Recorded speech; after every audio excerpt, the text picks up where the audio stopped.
It is working. That's fun.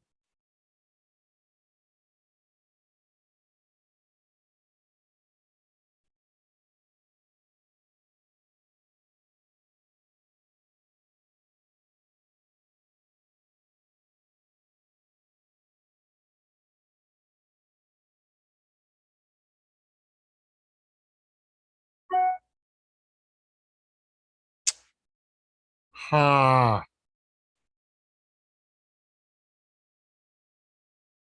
Huh. Test.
Hello?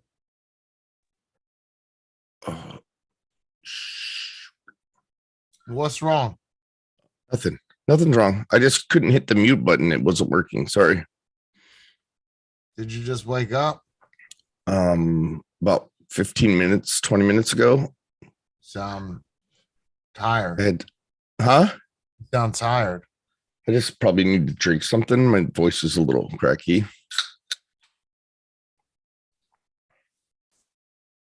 Good. Oh God. Did you have to do that? Was it that? Are you that thirsty, Alan? No, sorry. Good. So where's Willett? Let me get Willett in here.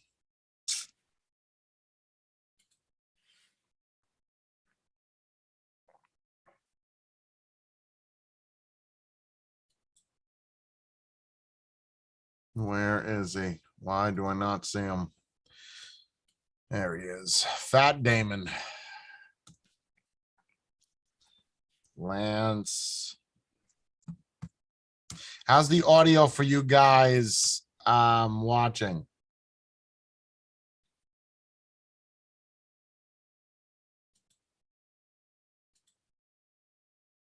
Hi, Buttons. Hey, How are you? I'm good. You? Oh, shit. Hi, Fat Damon.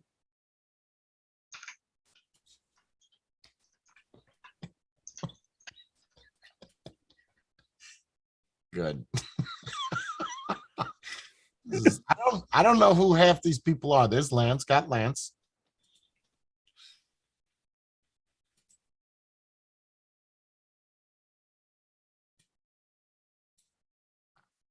I can't hear you, Willett, if you're talking. Can you hear me now? Yep. Yeah. You're good. I just wasn't talking. If I have reverb, when you guys talk, let me know if it reverbs at all. I just got to set my speaker level to the right level. Test. None. Nothing. You're Cool. good. Yeah. Sweet. Figured I'd get rid of one of your pet peeves. Yeah, because it looks better. It You know does. what I mean? Like, Yeah. keep it fluid. Keep it fluid. More Dude. relaxed, not wearing a freaking headset. And Yeah, be more natural. Just whatever the fuck. I don't know who these other 4 people are that are trying to join. Like, they're not usually very active, but there's 4 other people. Obviously, we are on YouTube. I'm trying something different out to stream it directly from the app. We're going to be talking about some fun stuff. I had reverb there. I don't think that's from you, though. All right, I'm going to invite these people in. I don't know who they are, but this one's good. Naomi's good. That's good. Are you still hearing the reverb or no? No, I don't hear it. I don't hear anything. Test, test, test, test. No. Okay. I'll take my headphones off too. I think the reverb started when I turned the headphone thing off and put it on the speakers. So No, now Naomi, I hear feedback from you. Okay. Shatter, hi. Good morning. How are you, beautiful? I'm lovely. How are you? Good. Hi. Hi, Lance. So Hey, Lance. the bot is literally attacking the Merry Christmas. Nice. So I will tell you, if you're in the chat and you're watching this, you're probably a little perturbed that you can't say Christmas here. I'm going to go ahead and adjust that real quick to where you can't even say Xmas. Because we're all Muslim and we do not celebrate Christmas. So let that be a lesson. If you type that, I get it. It does look pretty good on the YouTube side. Yeah, that comes through nicely on YouTube. Okay, but this person Quran for life, right? Okay, so yeah. I was gonna say, if you're not gonna have your camera on and you're not gonna talk, then there's no point of you being here. This isn't a fuck fest. Okay, this is for lonely ass people that have nothing to do today. It could be That's what fun, it though. is. That Right. describes me so well. It does. It does. So a public Zoom. So you guys, usually we go a little crazy. We can't go super nuts because we're on YouTube. Yeah. I'm sure we're going to talk about a lot of stuff today, but there is something I want to make sure we have. Lance, we have Whip It Good. Did Dan say he wanted to come in, or is he moderating? He's moderating chat. Okay, that's good. And Shaggy just went away AFK. Okay, so Naomi. Oh my God. Well, first off, welcome to everybody inside of YouTube chat. This is, something special. It's not a realism. It's just a holiday stream. And the reason why I do this is because, there's people that don't have anybody today and they really have not, or maybe you do when you just have some downtime. And I've been wanting to do this for a while. Specifically because one of the people that are in the panel here. Obviously, this is all hazers. It's not an open invite for anybody. But I guess you're going to kind of see a majority of the people that are in chat already are hazers, so it doesn't really matter. They've all been in here. But the main reason that I wanted to do a stream today, not knowing that it was Christmas, right? Because every Saturday we do the realism, me and Whip It, and hopefully Lance picks it up or something, right? Lance. Fall asleep, Lance? You asleep? That Are was you quiet. with us? I'm here. What's up? Don't worry about it. The delay is terrible. For me?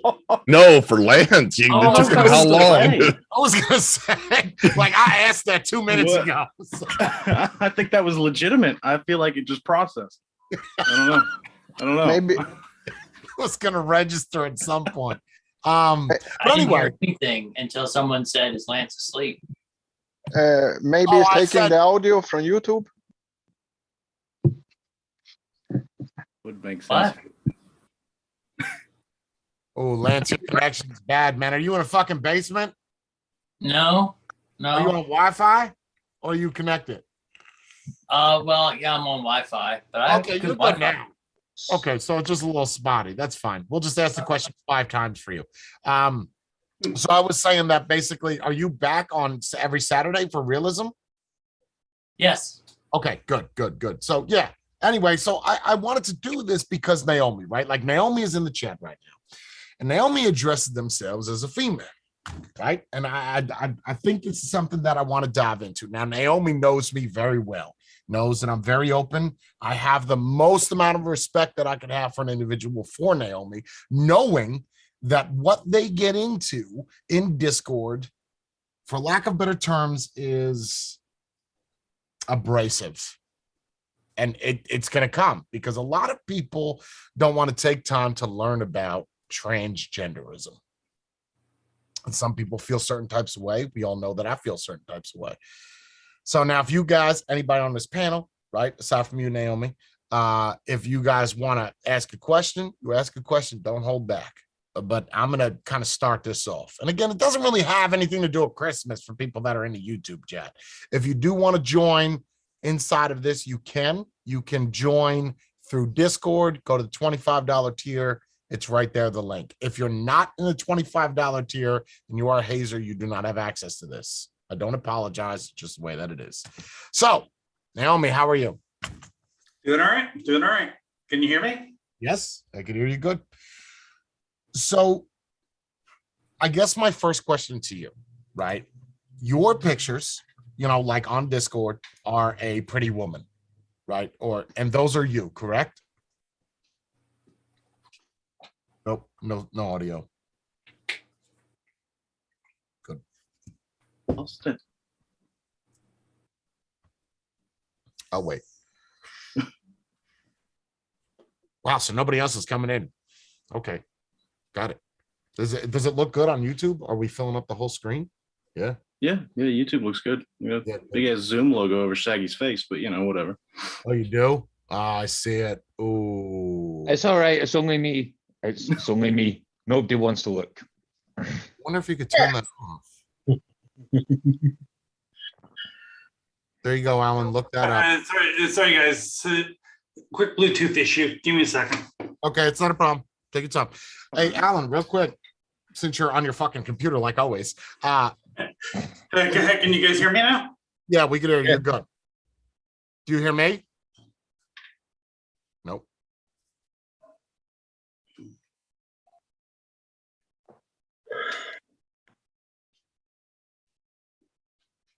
Let me fix the title of this. Can you guys hear me now? Yes. Can you hear me? Okay, Jay, you have to click meetings and then webinar.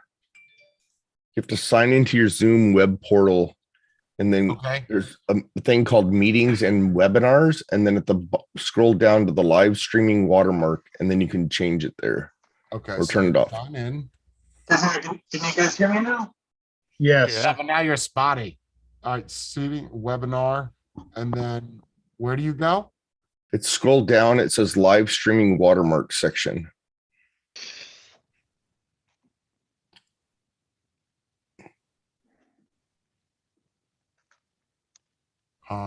I don't personal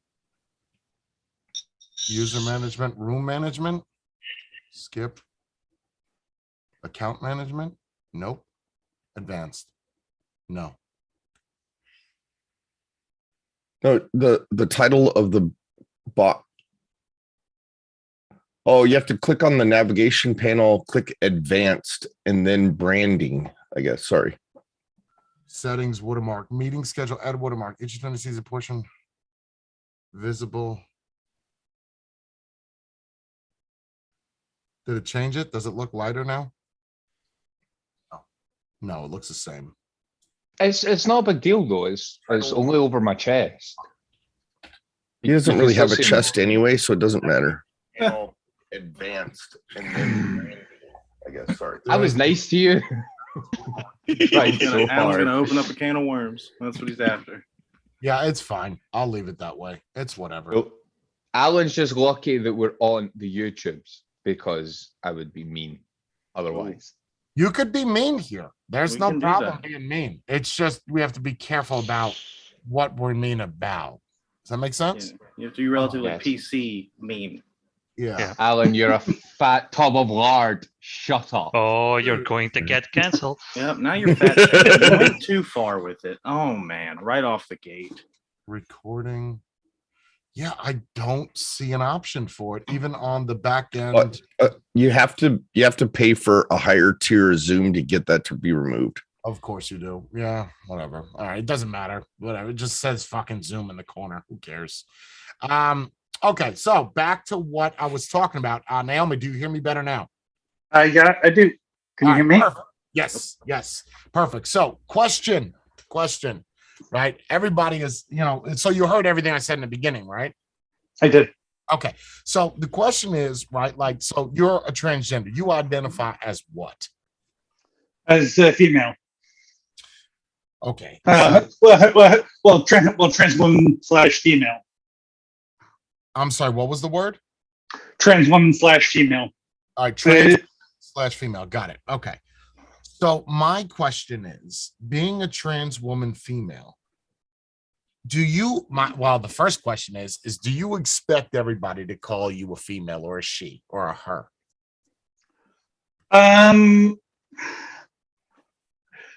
In a perfect world, yes. In reality, no. Do you get offended when people don't? It really depends on who. Generally not. I have pretty thick skin, so. So let me ask you, if you expect people to call you a she or a female, my first argument would be to that is you should appear as a female or look Yes. or have characteristics of a female in order for me to call you a she. Yeah, and I've been on estrogen for the past almost year. So so you're a new transgender. You haven't been transgendering for whatever, 10 years. Not medically. Okay. Any specific reason why you want to be a female? Just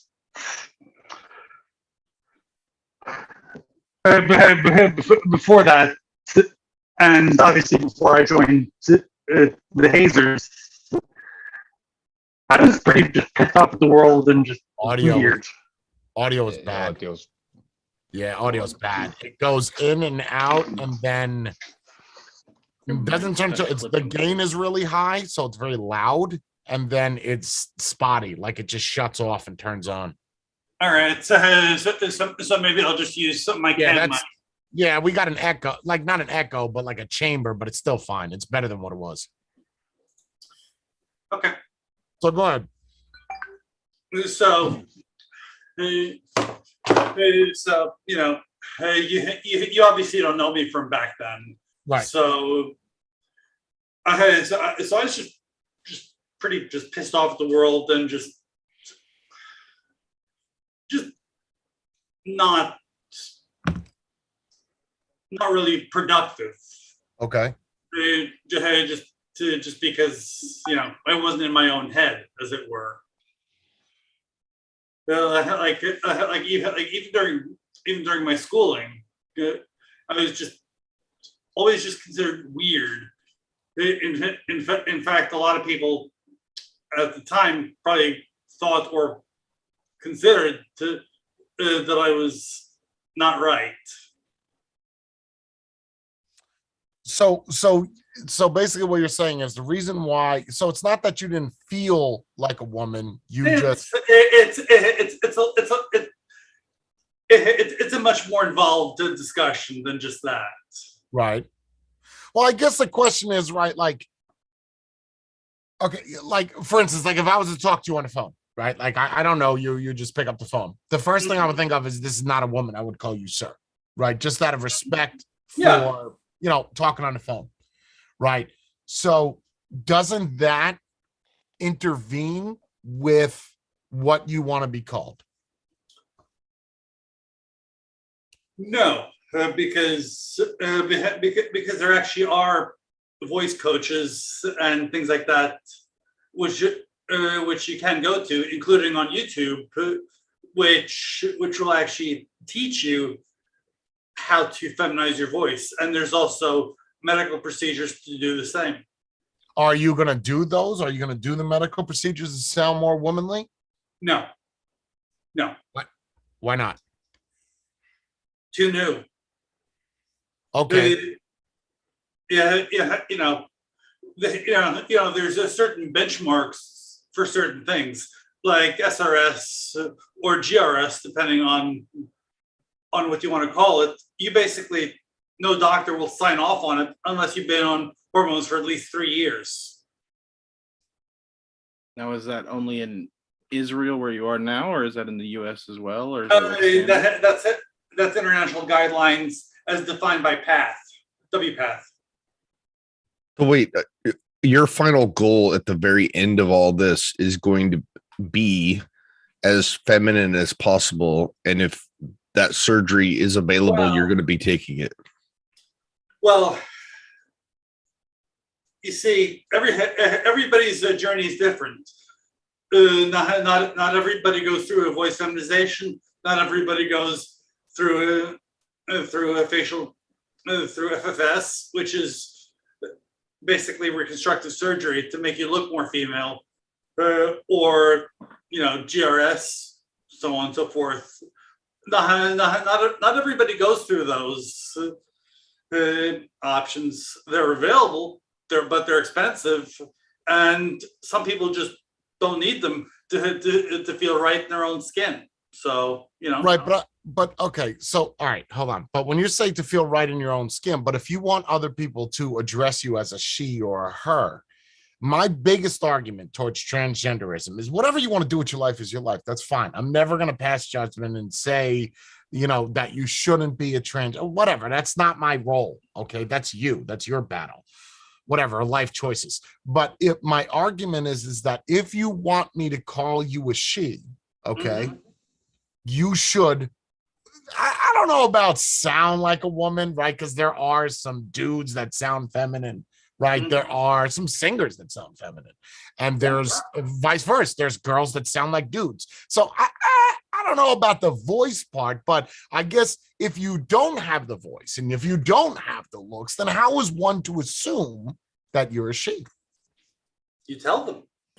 But, okay, but do you know how weird that would be walking up to somebody on the street and the first thing that they well on the street definitely, but in your friend group. Or in a group of people that that's a different story. On the street, Right. So you think that your friends, okay? Well, let me dive a little bit into that more. So saying your friends, right? We'll consider hazers as people that you could trust, regardless whether they may take pokes at you or jabs. You know how they are. You've been in plenty of Zooms. You know how a majority of the people are, right? Yep. So do you expect them to refer to you as her or she? I would hope so, but I don't expect it. Just knowing who. Oh, see, that's not right, because you do expect to, or us to. I expect it in a perfect world, but this is nowhere near a perfect world. So I think the thing is that so I let it slide a lot of the time. I think Naomi's saying that it's a want, not really a need for her. So let me ask you this: is that like almost like a changing expectation, right? You're not going to expect somebody on the street to walk up and just know, assuming the way you look doesn't necessarily fit that, right? So over time, though, as somebody knows you, that's when you start to expect them to basically kind of respect you in a way and do as you ask. Yeah, for sure. Okay. So then let me ask the panel, does anybody have a problem looking at Naomi, calling Naomi a her or a she? Yes. I won't call her. I won't call her. I will call her by Naomi, but I won't call her a she or a female, because I don't think it's a she You or just a female. did. But you just did, Buttons. What did I? You just called her her the whole time that you just referred to Naomi. So you just answered my question. Okay, maybe I do, but in text I don't. You refer to them as Naomi. Even last Yeah. night. Yeah, we talked about her, and we had some private messages and stuff, and I think I'm pretty much respectful. Even in general chat. Yeah. Me personally, if you're born with a penis, you're a dude. That's the way I kind of look at it. So yeah, I do. I won't call you her. I won't call you he. Like Ed. What or if she. now? Like, Wait, hold on. But now, what if Ryan? Take a spin on that. Where's that? Okay.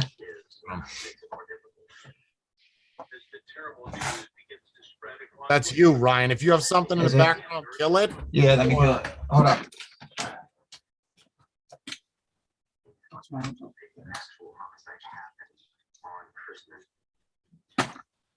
There it is. Right, but Ryan, so here's okay. I have a rebuttal against that. If that's the Fair case, enough.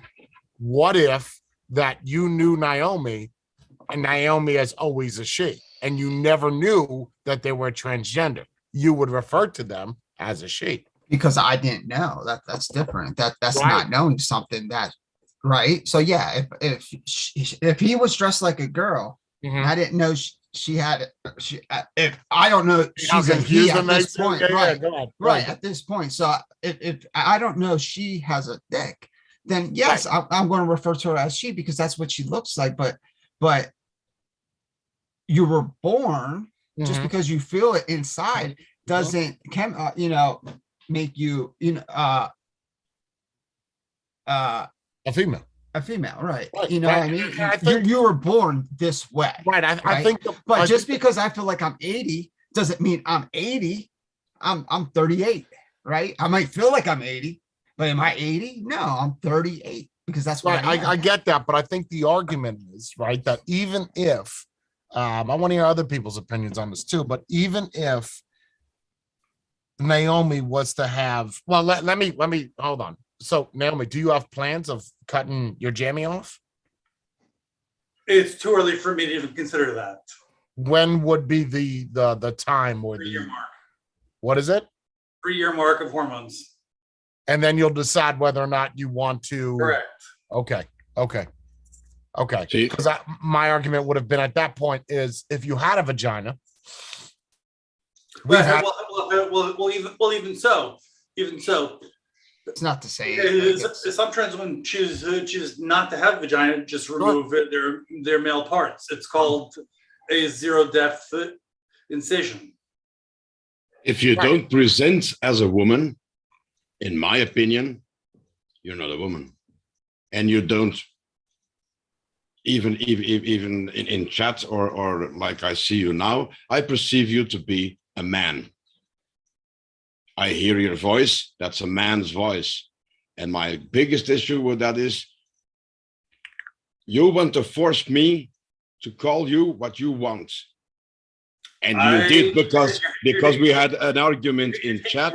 You're taking words out of my mouth. No. We had an argument in chat, and you proved my points by still having the last word and telling me I had to read up about your situation and I had to adjust. Why is it more your right to force me to call you something I don't perceive you as? Just to be woke or be. I told you to read up in the interest of education and knowledge, not anything else. But that is forcing the issue and pressing me to conform to your thoughts and what you want. And that in my book is wrong. If I don't perceive you to be a woman, I will she or a she or an he, it. I don't care. If I don't perceive you to be a woman, I will call you what I perceive you to be. And if you have issue with that and you try to force it on me, I get even more distant from that.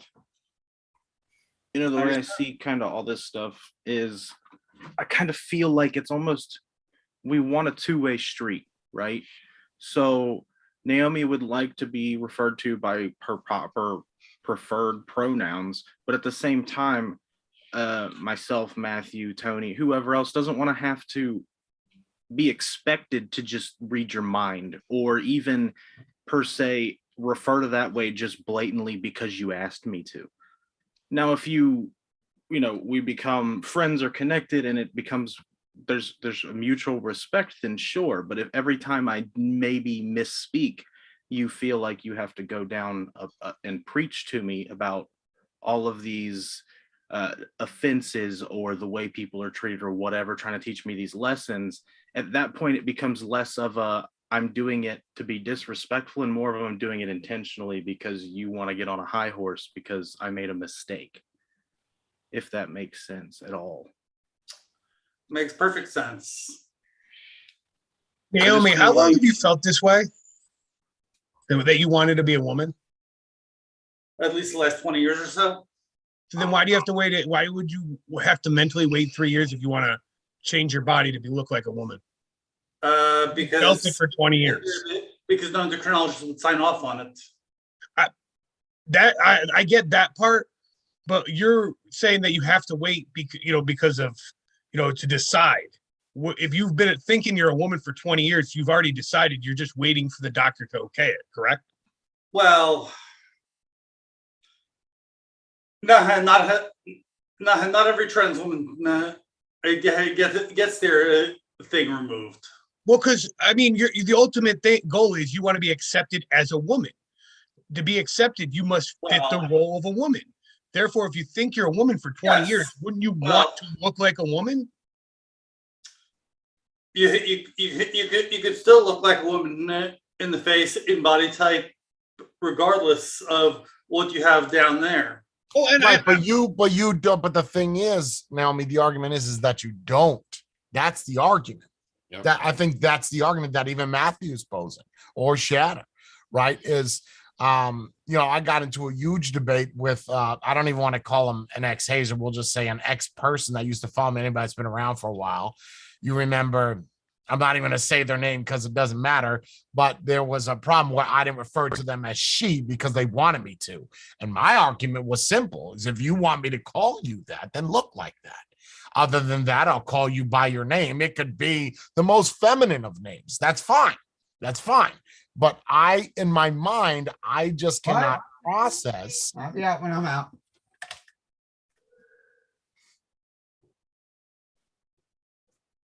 In my mind, I just cannot process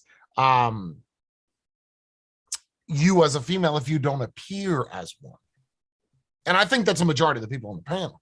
I'm not speaking for them, but I feel that. Well, I'd be interested to hear Lance's take on this being 85.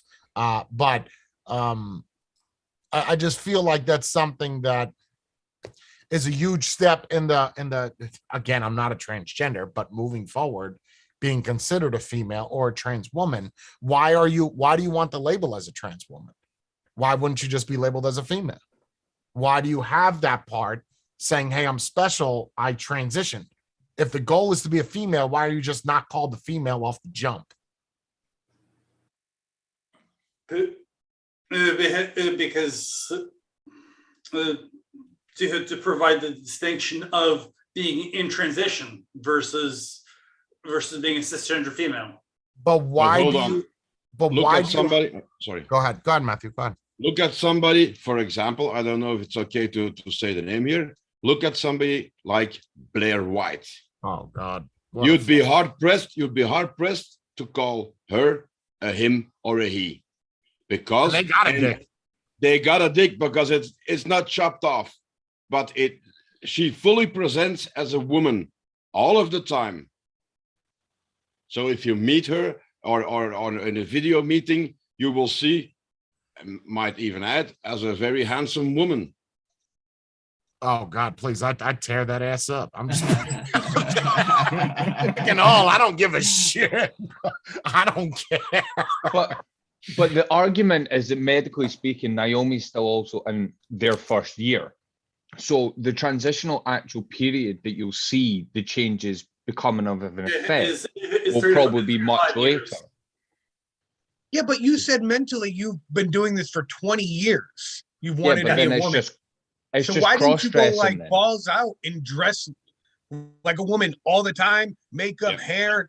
I mean, wouldn't you, if you want that exception? Shatter, actually, I do most of the time. I just don't for the purposes of Zoom and other things. I could respect that. I can respect that. That makes sense. I think that's fair enough for Naomi right there. Absolutely. If they're doing that because you're amongst friends and common folk, right? That are aware, I think that's fine. I think that's fine. But then Shaggy brings up a good point. Then that's just cross-dressing at this point.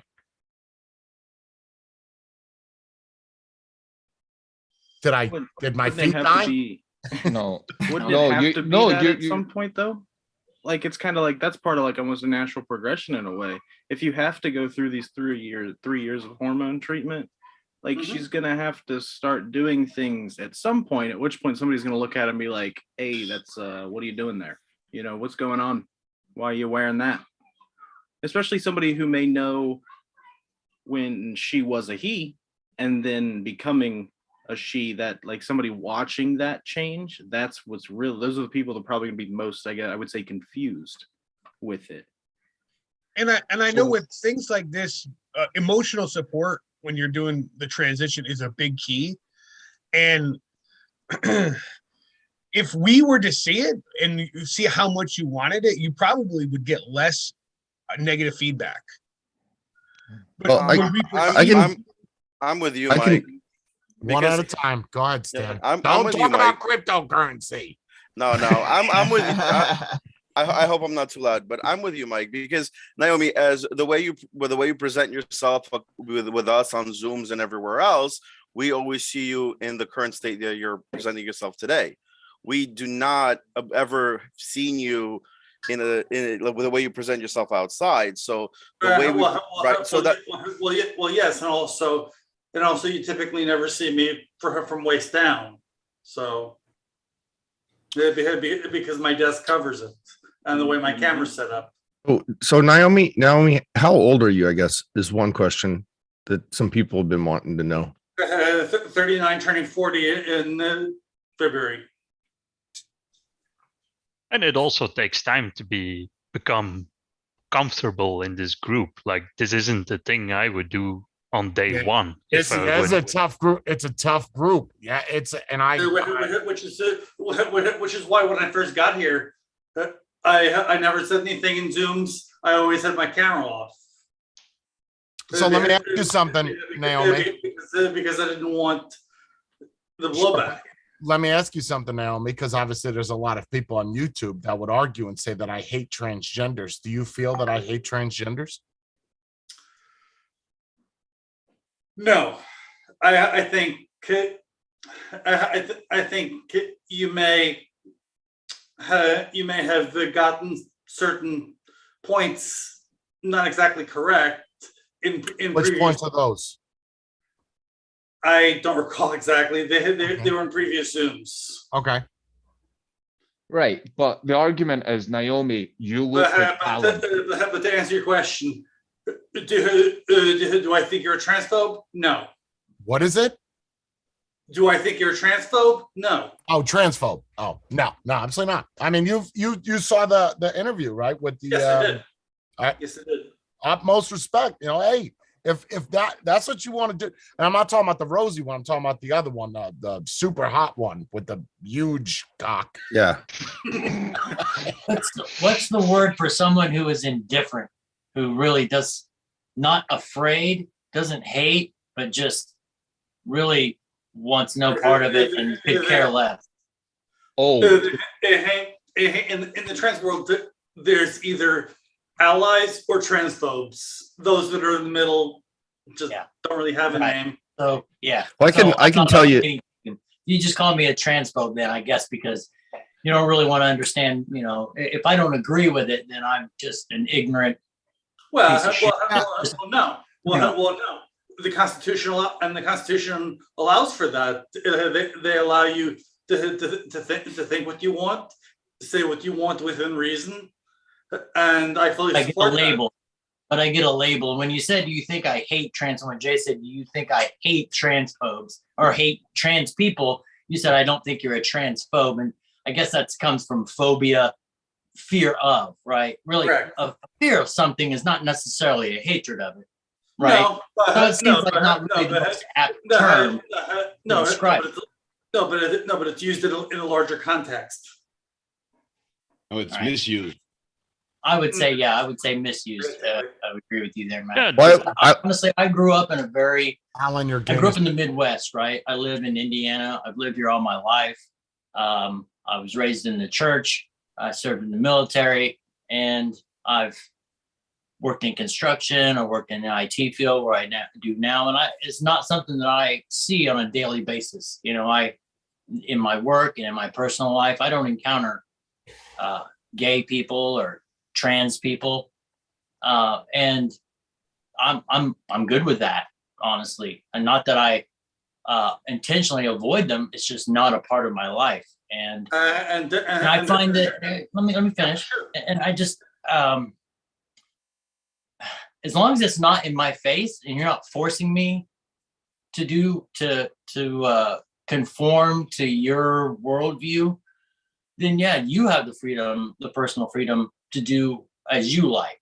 I guess the only time I have a problem is when you infringe upon my freedoms or have expectations of me that I'm not willing to do, or make leaps out of reality that I'm not going to make. Because I kind of take the whole just the mind that there are two sexes, like biologically, that's it. Like there is no in between. And changing yourself there's not going to happen. There's a concept of intersex, but that's a whole other ball of wax. Yeah, but a lot of intersex does not like to be combined or included in transgender. We have several intersexes as hazers, and I can speak for them if they want to come on here, fine. Like biologically, they could show you that they are intersexing, right? So, but they don't like to be fat because I didn't control this. No, of course not. Of course not. I was just adding. Right. I was just adding them as a third category to male and female. I wasn't tying them to transgenderism at all. So a lot of this really is how you feel, right? So the way you feel, do you feel it's a choice or do you feel it's genetically, right? So, you know, like my mom's a lesbian, right? She feels like it's genetically, like she was genetically something inside her. Me, I feel like it's a choice, right? You chose this. It's not really a feeling. I guess it's more. I guess feeling is kind of a wrong word here. I guess it's more a drive that you kind of have to do this. Naomi, to go further, to go a bit deeper in what Lance said, and this might be a little bit edgy, so Jay, stop me if it's not allowed. Yeah, I've been trying to stop Ryan from talking when he asks a question, but he doesn't know Zoom etiquette. He'll get there. Go ahead, Matthew. If I perceive myself to be God, and I tell you, Naomi, to call me God, and I expect you to call me God, would you? Because I perceive myself to be God. So, according to your set of rules, Let me interject real quick, Matthew, not to derail that question, but that exact thing you asked was why I considered myself a god, fake God, because that person that said I had to call them a she, you call me God then, and I have that on video. That was my argument. That's what I feel like, a god. People worship me, so call me God, and then I'll call you she. We'll make a deal. But I think that is a valid question, very valid. Wouldn't the deal making be more like the devil? Yeah. But so what's the answer to that, Naomi? If I want to be referred to as God, just because you want to be called something doesn't mean you will be. It's all about perception. Right, but would you have enough respect from Jay that if all he wanted to be called is God, and that's it, would you accept it and just do it? I think that's different though, because there's a. I'm not going to answer that question. Sorry, go ahead, Naomi. I'm sorry. I'll answer it though, and frankly, no, because God is not quantifiable, and obviously is not among men or women. So, says who? Says you. Says your opinion. Just like our opinion is that we don't see female. That's in you, so we don't call you she. This is teetering right on Zeus from now on. This is teetering right on a good point because Naomi, you're in Israel, correct? Correct. All right. So it's a very country filled with a lot of turmoil recently. Yeah. I mean, always has been, but more so recently as well. do you have some sort of belief system yourself? I was raised Jewish, but I don't practice. But do you I follow the bare basics, but beyond that. Okay. And do you find that, say, when you're out and about doing, whether it be at work or going wherever, do you find you have trouble with maybe people either accepting or properly addressing you in the way that you would like? No. And in fact, Tel Aviv was actually a write-up in the Boston Globe a few years ago, calling it the gayest city in the world, with 25% of the population being LGBT. So let me ask you this. So you're a trans woman. When you use the word gay, what are you referring to? Are you referring to sexual preference, or are you referring I'm referring to what the article called it. And what did that article call it? I literally quoted it. So, I'll send you the actual article. So I just mean, for context, were they referring to sexual preference there, or were they referring to, say, like some sort sexual of preference? Yeah. Okay. And you, I mean, from what we've talked about, you don't agree with that, or not agree. That's not right. The word. You don't have that kind of sexual preference, right? So, if anything, you said at the most it would be just a bisexual preference, correct? Correct. Okay. Correct. So that was kind of a tangent, but when you say you're walking around, do people say it's somebody you meet for the first time? They don't necessarily know, but do they assume a pronoun, or do they just maybe refer to or ask for your name, or how does that interaction normally work for you? Either they'll ask for my name, or use gender neutral pronouns, as Jay has done in the past. Yeah, that's what I do that, but I do that, Naomi, out of respect for you. You know what I mean? Like I want to call you a he, but I'm teetering. Okay, I'm teetering on the they, although I don't agree with that pronoun out of all of them, because I was raised as they as multiple people. So, but I do that to not be. And they also could be. They could also be a non-binary, or it could also be or it could also be someone with DID, which is multiple personality disorder. Right, but hold on, Naomi. But what I'm saying is, the reason why I call you they is I know you prefer to be called she, but we're meeting on that middle ground. I want to call you he, you want me to call you she, so I just go somewhere in the middle. I'm meeting you halfway, and that is.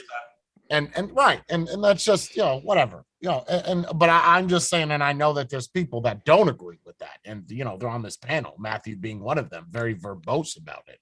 I don't think go ahead. Sorry, Jay. No, go ahead. Let me say this. I don't hate Naomi. I have neither hate nor love for any of it. Everybody do what everybody wants to do. You do you, but don't force me to do something I don't believe in, or like Naomi, for instance. Now you've got fluids. They can be neutral one minute, male orientated next minute, and 5 minutes later they can be female, or a combination of all three. How the hell do you address a person like that, and how do you not offend them? That's impossible. Unless you've got a crystal ball that says, oh, now it's he, now it's she, now it's they. They are even making up terms. Let me answer that question.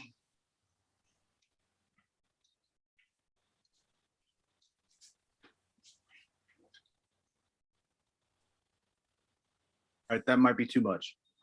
Yeah, you would. That's odd that you did that, because I was just gonna say what they should do if they want to be okay. So that kind of throws me back, because I was gonna say, if you wanted to be referred to as a thing, why not wear a fucking shirt that says I'm a she? And then, well, someone at that point, knowing it,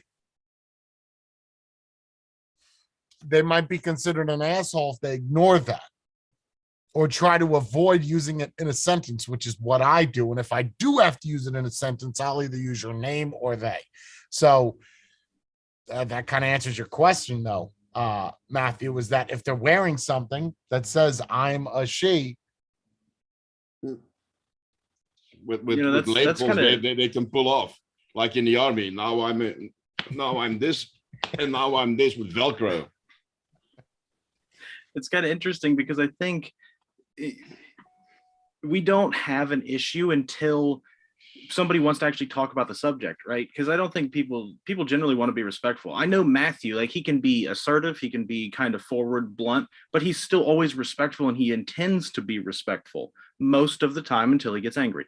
That happens, and then it's just fun.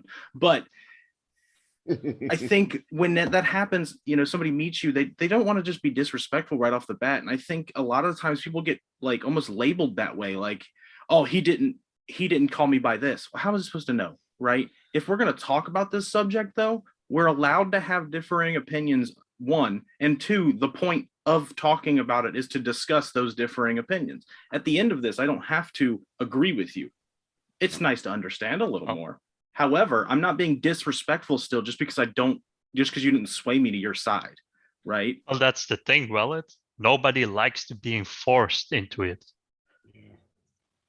Nobody likes being forced believing in something they don't believe in, or you can't force being respectful. You can't force that. And I think what happened was when you joined up right away, you had to add that in there. And it felt like, I saw it that. felt like we were getting pushed to, that's what I am, even though I don't look like it, and I'm not. The thing is, as well, I like to think that we're cool, but like that, I can tell you in the beginning, that's the problem, is when you push that and immediately make people think that that's what we have to do. Well, actually, Shatter, let me answer that. The reason I have that is actually because of other Discords I'm on. And Discord only gave you the option to change your name per server after I joined. Go ahead, Shaggy. Well, no, I was just going to say, if you hadn't put she, her in your name when you originally came in, none of us would have batted an eye. We wouldn't have noticed it twice. The second you mentioned it and the second you put it out there, people like Jay Miller, Shatter, sometimes myself, we notice it, and that's the first thing we're going to call you out on. Like, what's with the pronouns? Like, you're either male or female in here, and that's old school way of thinking. Grilling on that way back when, Jay Miller. Yeah, but at the same time, are you surprised? Are you really surprised by that? Because at the end of it, you've came into a place where people are very blunt, they're very straightforward, and they're just going to outright ask straightforward why. as well. Well, and I think some of the haters can be downright sometimes abrasive to a lot of subjects. But I love them for being that way. I as much as that they may seem a little nasty at times, that abrasiveness is good, because if everybody is just mundane and complacent, then there's nothing special about it. Well, and it comes from a place of honesty. Right. I mean, that's you. Yep.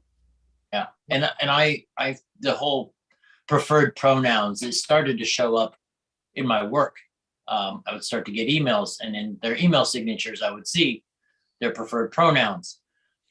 And yeah, I actually contacted HR. I said, what is up with this? Is this, I guess you guys know I'm already kind of a Karen when it comes to email signature etiquette, but it rubbed me the wrong way. It made me feel like I was being, forced into compliance.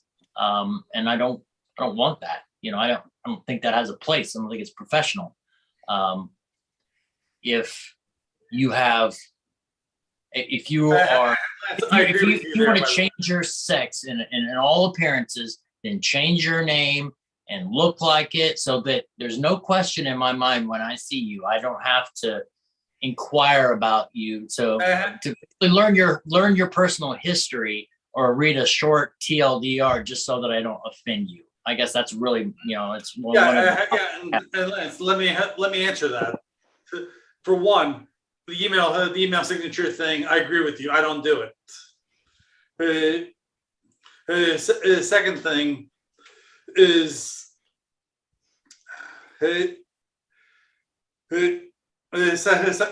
sometimes when you see that, you may automatically assume transgender, which oftentimes isn't the case. Right. It does it. It can often give the wrong impression to people and misinform them or give them illusions that are not correct. Well, I mean, if you go, hold on. If you go back, Lance. Hold on, Naomi, hold on.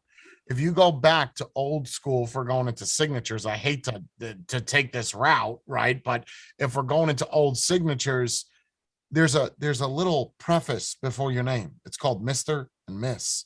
So if you want to do he, she bullshit, then you put Mr. at the beginning or Miss at the beginning or Mrs. whatever.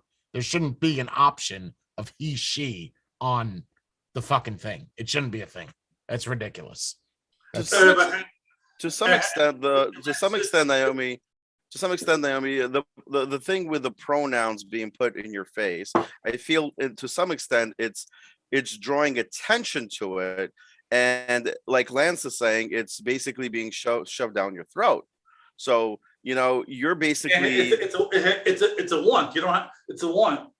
It's letting you know. But do you have to follow it? No. Well, no, you don't have to follow it. But if you're putting that out there, like, for example, when you went into Discord, you had the pronouns there. And I changed it. Right. But you, yeah, I understand. But when you came in there, you had them there. And that brought attention to you. So in my perspective, a lot of these pronouns where people put them in their signatures or on their t-shirt and so forth, I feel like it's an attention-seeking item where it's like, I'm bringing it towards here. Let's talk about how I feel. And in reality, I don't think anybody. I'll grant you that in some cases. I'll grant you that. Right, because in reality is if we in regular human interaction, if you present yourself in a certain way, as Jay said, you're going to get the type of you're going to be called whatever you present yourself as. If you look like a woman, you're going to get Miss, and if you look like a man, you're going to get Hey Dude, right? But when you're putting these items on documents, when you're putting them on a t-shirt, on a mask, on a signature, you're basically pulling attention towards that before anything else.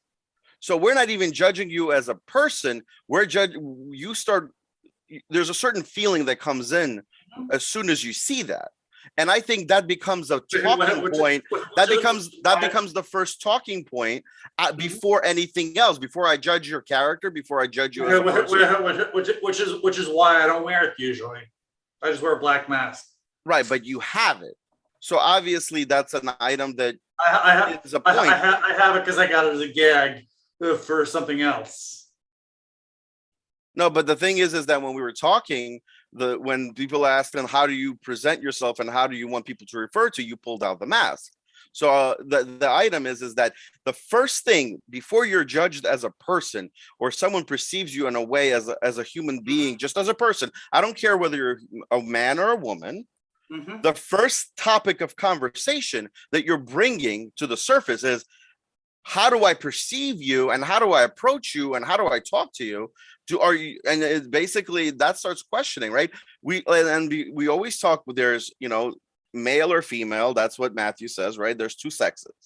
And the way you perceive, again, the way you perceive it, right? Like the way when you go outside, so you look like a woman, someone's going to say Miss. You look like a man, someone's going to say Sir. But I'm just saying that I feel like it's an attempt. That's a little shallow, but why is that shallow? Why is that? That's the way it's been for 100 years, thousands of years. Why is that shallow, sir and ma'am? I disagree with. No, based on looks alone, because the concept of transgenderism, intersex, non-binary, so on and so forth, has become a lot more commonplace. So you want everybody to factor those in. you're forcing everybody to change. No, I'm not forcing anybody to change. All I'm saying is that the ways of hundreds or thousands of years ago may not be 100% applicable today. I'm not forcing anybody to do anything. I'm simply saying that you're not forcing, that maybe but society needs to re-examine that. You're not forcing it, but that's the first topic that comes into the mind of anyone who sees it. When you're presenting your pronoun, the first thing that we're thinking about is that you put that out there right away, right? And in natural human interaction, why does it matter? Right? You're a human being. Why does it matter? Why does it matter whether you're a female or a male? And I feel like there's more. Again, we're going towards feelings again, rather than facts. A lot of that is towards feelings. That's right. But the real world, I believe, shouldn't be run on feelings. Yep. We're running on facts. If you feel a certain way, that's fine.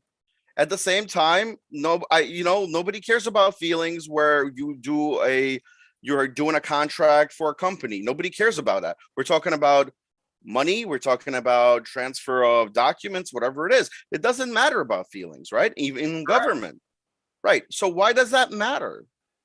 I don't need to know whether you identify as a female or a male to make a business transaction. No, you don't. Have regular human interaction. You're right. You're presenting it first. And that becomes a topic on the table. Stan's point can be put down into a really simple, it sounds slightly mean, right? But if you hadn't put the pronouns in, we'd have thought you were a female version of Alan. Like, that's as simple as that.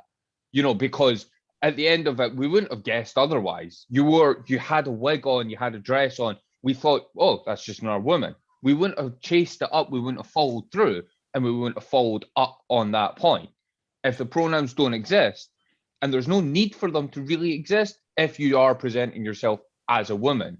But because the difference between you presenting yourself in a Zoom versus your user profile, we now know that you're transgender. If you had just presented yourself as a woman all the time, there wouldn't be any issue at all. I gotta interject. Well, that's the thing. Like, I gotta interject there because one at a time. Go ahead, Shadow. Jay, can you mute me for a minute? Mute my mic. Yep. Thank you. To me, because it's the curse of the internet. We only see Naomi while he's at his while he's at his computer. She's at her computer, and we don't see what she looks like going out. And like, I don't dress up to be at a computer, so I mean that maybe Naomi's comfortable with how she looks right now, because it's at home. She's you're grunged down. You really don't want to have to, and I get that. We only see that part of it. We don't see when she goes out, and that's the curse of the internet. I wouldn't have, knowing that now that, hey, that's what I look like when I go out. That's what she says. That I have to agree. I wouldn't dress up to be on camera. That's just me. At this point, though, if we go on like this, hold on, Matthew. Go ahead, Buttons. My problem is though that yeah, I agree with Chatter. You should be comfy at home. You don't need to dress up and stuff. But when I'm talking to Naomi, I'm picturing a dude. So yeah, you get the unconscious picture in your mind when you're talking to someone who you're talking to, and I'm picturing a dude. So it's kind of like I'm talking to Jorn instead of a girl. I'm picturing a dude. That's my problem. So she doesn't come naturally. I might say like here her and stuff, but it doesn't come naturally. I have to force my brain. But Tony, that's how you perceive me. Yeah.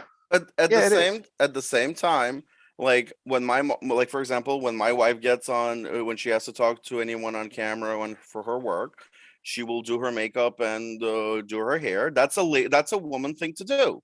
It's not like I'm rolling out of bed and I'm just gonna sit here with all my hair out, right? I do want to bring up a point you said earlier, Stan. I was or Shaggy, one of you two said it, about being perception, right? About how you see something as, and this is, it. People, excuse me, people online say that I'm gay. Now, all of you know that I'm not gay, but it doesn't bother me. It doesn't hurt my feelings if someone sees me and is like, that dude's gay. Okay. But all right. I don't try to correct them. I just, okay, then I'm gay, whatever. So, and I think that transgenders need a little piece of that.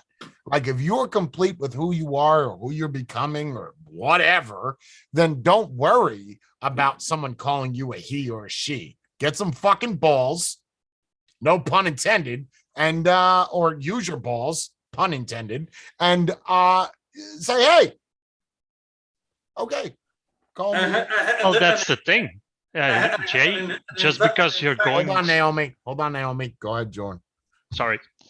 Well, that's the thing, Jake. Just because you or anyone else in this world is going through something very personal, you can't expect the world around you to change.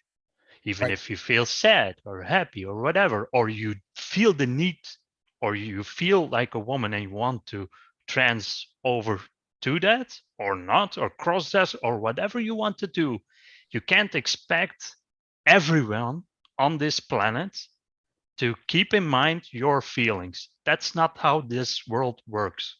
You're going to get offended. You're going to meet people that hate you or dislike you. That's just the way it is. And you can put as many laws into office as you want. It's not going to change that. That's human nature.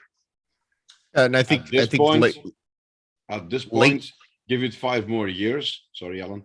Give it 5 more years, and we're going to have a slew of letters: LGBTQ plus WDZ. Probably have 26. Because everybody who can imagine being something different and special can have their own letter and can force everybody else to call them what they want and force everything. Well, and it is my out of experience, just something else, just a normal gay dude or a lesbian, they don't advertise. No. I've known some who I've never walked up to a lesbian. Hey, I eat pussy. All right. Good. Yeah. So I just think they just don't. I can agree. They don't broadcast it. It's just, hey, this is what I am. Okay. I've known dudes when I was a barman. I've known dudes who for 2 months and it came to a casual conversation and then it came out he was gay. You could never see it in the way he acted or the way he talked or walked, or he just said, oh, I'm gay, I love men. Same with lesbians. Oh, I'm gay, I love women. Okay. They don't advertise, they don't bother you, they don't hassle you, they don't expect you to do anything. But that's another question I have for Naomi. You have problems with. Jordan, before you, I'm sorry. Are you? Do you feel part? Jordan, pause. God, Stan, make it quick. I'm sorry. It's regards to that. Though. Again, it's an advertisement thing, like you said, Matthew. Again, advertisement of, hey, look at me, I'm different. Is it an attention seeking? Is it a seeking attention? Okay. Are you? Is it? Okay, I'm gonna leave that at that. Yep, got it. Because I want to make sure everybody gets their time. Go ahead, Jordan. Well, you've been very open, Naomi. Moderator, go ahead. You've been very open, and it's a very personal thing for you. And the transition. Do you feel part of that larger community, or do you think like that's not my fight? Because in my mind,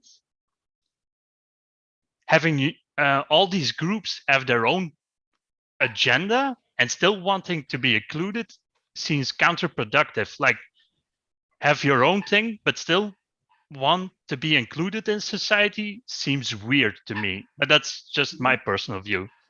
Yeah. Like I'm not a trans advocate by any stretch of the imagination.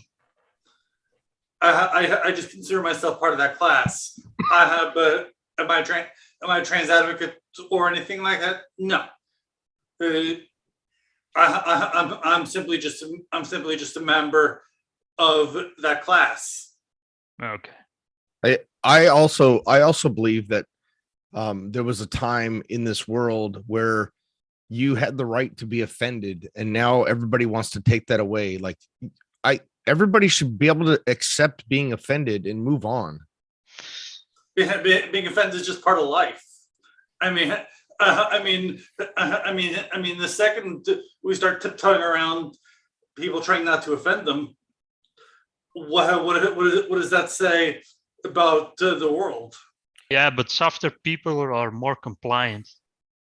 Yeah, and I feel that a lot of people are getting way too offended too easily. 20 years ago, 25 years ago, you could say something someone would say, and then they'd be like, F you. I don't give a shit what you have to say.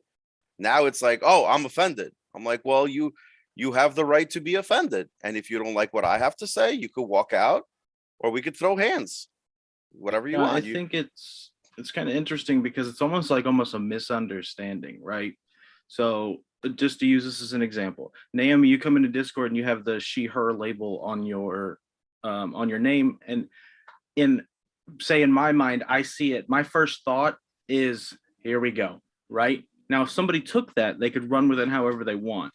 If I were to type out, here we go, you're probably going to assume, oh, okay, this is going to be a fight about transgender or whatever. In my mind, when I say here we go, I'm immediately thinking, because of those pronouns attached to your name, I'm thinking somebody's going to come in here like a Karen and have to explain everything every time they say it. So it's not a transphobic thing is my response. My response is, fuck me, I don't want to listen to this lecture. You know what I mean? Yeah, and there's a difference between transphobia and that. Yeah, but what I'm saying is, I think a lot of times, if you assume that I'm being transphobic, and I assume that you're going to come in lecturing, you see how there's that automatic, there's no way we can connect on that because we're both not even on the same page. So we're going to start arguing, and you're going to argue one thing, I'm going to argue the other. And at this point, now we've both labeled each other. And then at the end, we'll agree to disagree. Yeah, well, that's kind of hard because with how combative things get so many times, especially around like this kind of topic, or, some of the other hot topics that go along around, whether the media or social media, whatever. I feel like a lot of the times it's just a general misunderstanding in terms of intent. And it's very hard for somebody to project that or even express it.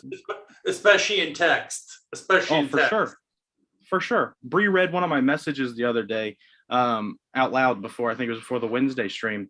And she read it and I was just like, that makes so much more sense because that is not how I wrote that, but that's how it gets taken. So I completely understand. It's all about, it kind of is, it's a two-way street. Is I need to try and understand your intent, but also I would hope that you're going to understand mine, and that enough about me that my intent is not the worst case scenario, or I'm not trying to be shitty. You know what I mean? You're right, Bullet. Naomi, that exact point is why I agreed to be on this stream today. Naomi, the discussion we had, if you would have just ended it with, okay, I see your point. I'm not forcing you. That's your opinion. Call me he, him. Instead of keeping on and saying, making me feel ignorant and that I'm not woke enough and I am dumb because I should read up. If you would have just ended it with, oh, I respect your point of view, then I would have respected your point of view. And I do respect your point of view, but at the same time, I also feel it's important that people get the facts of something versus, shall we say, from sources that. Right, but the trans community has their own set of facts that not everybody believes in. And notice I've called you Naomi all the time. Yeah, and that's fine. I have another I'm question. not dissing you in any way or stuff like that, but if I have to respect you, you have to respect me. And not Naomi got try to messed up force it was- on. Go, Matthew. No. Okay, I'm finished, Michael. Sorry. No, the name is what gets me because in my mind is trained that Naomi is a girl's name. So when I think about it or when I talk about it, I immediately think a woman. Because it's trained to think of like. And that was actually the intent. That was actually the intent to make a very clear distinction. Right, but you still announce your pronouns. Why? Why announce your pronouns if you've already went through the effort of changing your name to something that's feminine? There's no need for your pronoun. It's a subconscious. Because of other discords that I'm on unrelated to this one, because Discord only gave you the option to change your name per Discord after I joined, shortly after I joined, and the second they did that, and the second the guys made an issue of it, I changed. Hold on, your driver's license, right, or your passport does it say Naomi? Yes, it does. Right, so you classify yourself as Naomi, therefore you should just introduce yourself as Naomi. Wow. We wouldn't have thought otherwise. You've essentially, the problem is that you opened Watergate yourself. But you see, then that gives people like Jay Miller an opportunity to attack. Right, but why give them the opportunity? But is I that what you're think looking the thing for? that Naomi's saying is that Discord only allowed you to have one name no matter how many Discords you were in. And Naomi was in some trans Discord, so she wanted to explain to them where she was on this thing. So that's why her name was that way. And when Discord reinvented it so that you could have a different name depending on the Discord you were in, she removed it at that point, and then it went away. But then you have a simple argument here, and it's a really, really easy one. You have notes. You click your username, you have notes. Yeah. Yep. You don't need to have it in the forefront. The second you start having it in the forefront, you get people like us who jerk. It's a jerk reaction. It's oh, for fuck's sake, really? It triggers a conversation. And how many people actually read the notes? Exactly the point, though. Nobody reads the notes, so we wouldn't have known any different. You haven't forced it down someone's throat then. Instead, it's there. You know, you want to read it, you can read it. You want to look into it, you can look into it. I read notes all the time. Every time there's a new user, I check their notes. But at the same time, you know, you don't need to shove it down their throat at the same time. Within that same breath. Shaggy, if she's in other Discords, okay, that are in transgender world, sometimes they want to know where you are in your transition, what you are identifying as. I mean, I get that. If it came from a different Discord, there was not much that they could do because maybe that's the way they do things in other places, other platforms, and not here. But then their rules might be a certain way, and she was following the rules of that Discord and just happened to join us. But let's talk about that as a society thing then, right? Rather than a Discord, because obviously Discord being technology, it's kind of out with, right? But if you go out into the public announcing the fact that you're a she or a her, you're always going to get that knee-jerk reaction. Oh yeah, because normal people don't fucking do it. It's not normal. It's bizarre.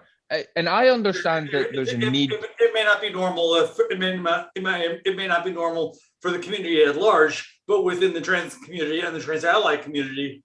Yeah, but your problem is not with the trans community. Your problem is with general society. Correct. You've put yourself on a pedestal. I am different. Shaggy. Hold on, Shaggy. But general society doesn't give a fuck. If the argument is that you're doing it for transgenders to whatever. If general society says, hey, man, you know, whatever, right? No one ever says, hey, woman, right? So, hey, man, listen, I'm not going to do that because you don't look like a she. I apologize. That's just the way. You shouldn't even have to apologize. But society has made it to where we feel like we have to apologize because we don't conform, because we don't call you what you want to be called. I think Matthew's point about me being called God, let's just say for shits and giggles, my name on my driver's license is God. Let's just say that is. Would you still call me God? You don't have a fucking choice. Or you're going to call me dude. So now you're going to be disrespectful of just my name in general. Forget that God means something, right? Like if you don't believe in God, then what's the point, right? But if my legal name is God, which you can't actually do, by the way, but well, at least in America, because I tried. But if you, if I did label myself as God, you would be forced to either call me, hey, you, or God. Well, that's my follow-up question to Naomi. Do you agree with pronoun laws, like physical laws? And if you don't abide by them, you get a fine, or maybe in the future, even worse. No. That's ridiculous. If Canada has it. LGBT Canada has it. If the LGBTQ I'm sorry, did you say community Canada has it? Yes. Yes, and It's you can voted be in. fined. You can There's be been fined. professors that lost Is their that, jobs wait, because is of that it. based off of our first communication or after you tell me a pronoun? No, Based it's off first law. If communication. they report you and you use the wrong pronouns, You're not you getting what could I'm saying. So if I see you, Jordan, in Yeah. Canada, you're a trans woman, right? Mhm. But An I see ugly you one. as you, and I say, hey, man, or what's up, whatever. Is it after you tell me that you're a woman? Because I feel like you're going to lose in court every time because I didn't know. Well, yeah. Is it preemptive or is Right, it? Is right, it?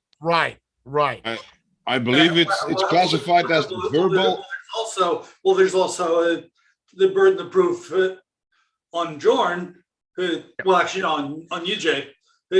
Whether you actually knew of Jorn's status. But let's be fair, Naomi. If I'm the trans woman in this scenario, the court is going to let me win. I can assure you. Because I'm already the victim. I'm going to win. Well, that's the whole thing, right? We're victimizing the certain group of people. They play victim, and then everyone else in the world has to conform. The goalpost keeps moving. We keep shifting the goalpost. How far are we going to go? Where are we going to be in 5 years? I'm more interested in that Canadian law. Is it after you tell me, or is it off the jump? Okay. If you keep doing it, and it's even, I think it's classified as verbal aggravated assault. All right, fine. So first time you're not going to hit me with it, but if you tell me and I address it, it's a ridiculous law. But if you're giving me a pass on the first one. This is what Canadian law says. The misuse of gender pronouns without more cannot rise to the level of a crime. It cannot rise to the level of advocating genocide, inciting hatred, or hate speech or hate crimes. It simply meet the threshold. So it has to be done in some kind of anger or malicious way. Right. Yeah, bullish. So it's not just walking up to somebody and calling them. Right. Hold on. That's a little bit more clear. It's not okay. But the goalpost for hate speech is getting harder. It's getting further and further. Like, absolutely, they classify so many things as hate speech nowadays.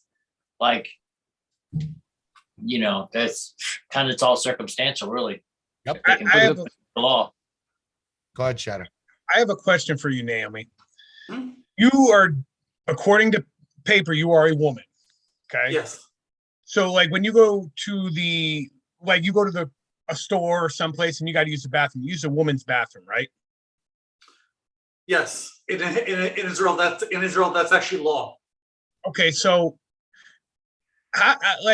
don't you feel a little awkward? I mean, you got little girls coming in there. I mean, then the parents get mad. I mean, how do you feel about that? Like, parents Let me add to that.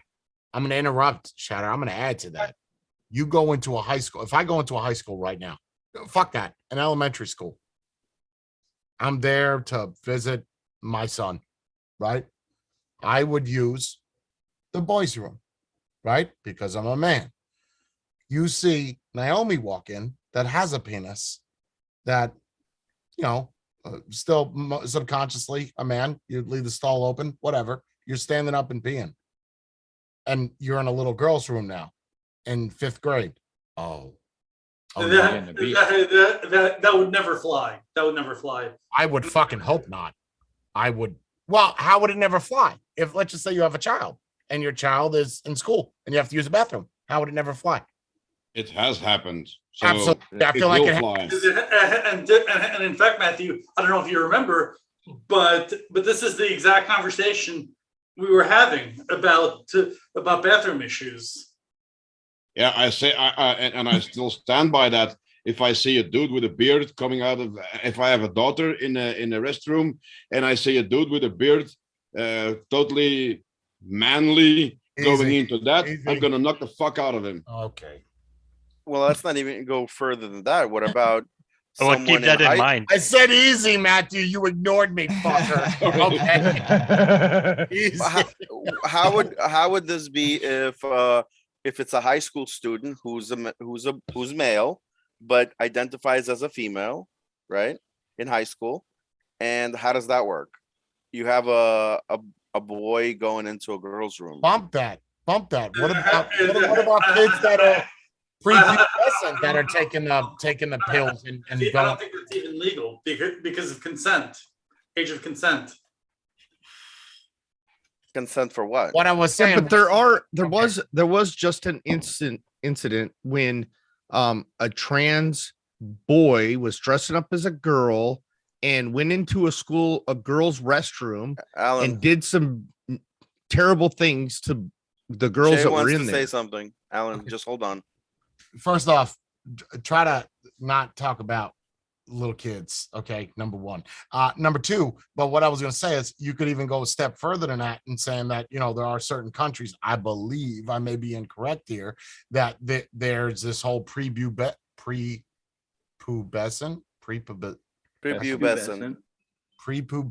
What is it? Prepubescent. Yep. Prepubescent. That. Okay. Where they do the medicines, right? Where the parents say, hey, 13-year-old, I remember this was happening in the States about, puberty blockers. Where do you draw the line? Someone has got to draw a line somewhere in the sand and say, hey, man. But the problem is that 1%, right? Or the less than 1% has got so much authoritative position that general society doesn't matter because we have to care about, for lack of better terms, the little people. Right? We have to care about that small population because whatever. I don't agree. I actually want to ask something about that, especially to Naomi, and because Naomi told already that it's been an issue struggling for like 20 years. Do you think it's possible like a 5-year-old already grasps the gender he or she is in and wants to change it? Like that age, I was just out of diapers. Wants to change it? No, but so it's the parents that's forcing it. No. Let me explain. Okay.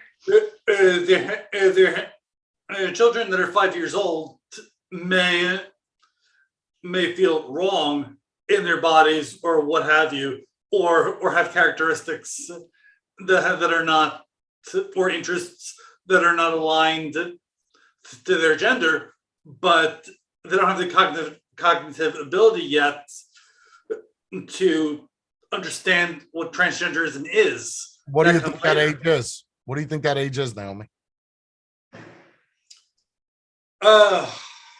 16, 18? Something like that. Maybe even slightly younger, but Wait, did you say slightly younger or older? Slightly younger, maybe 15. The law says 16.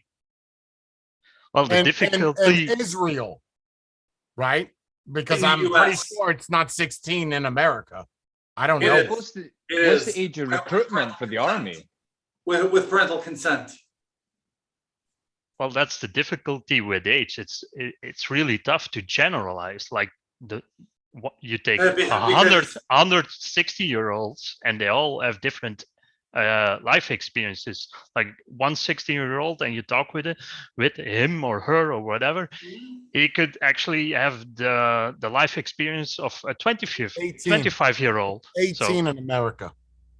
Sorry. I'm sorry, George. yeah, without parental consent, 16 with. Okay. That's weird. You can get married at 16 with parental consent, though, as well, I think. Yeah, America. So, well, that's dictated by state, but typically speaking, yes. Yes. Same thing with the military. You could join 16 with a waiver. 17, you actually go to basic.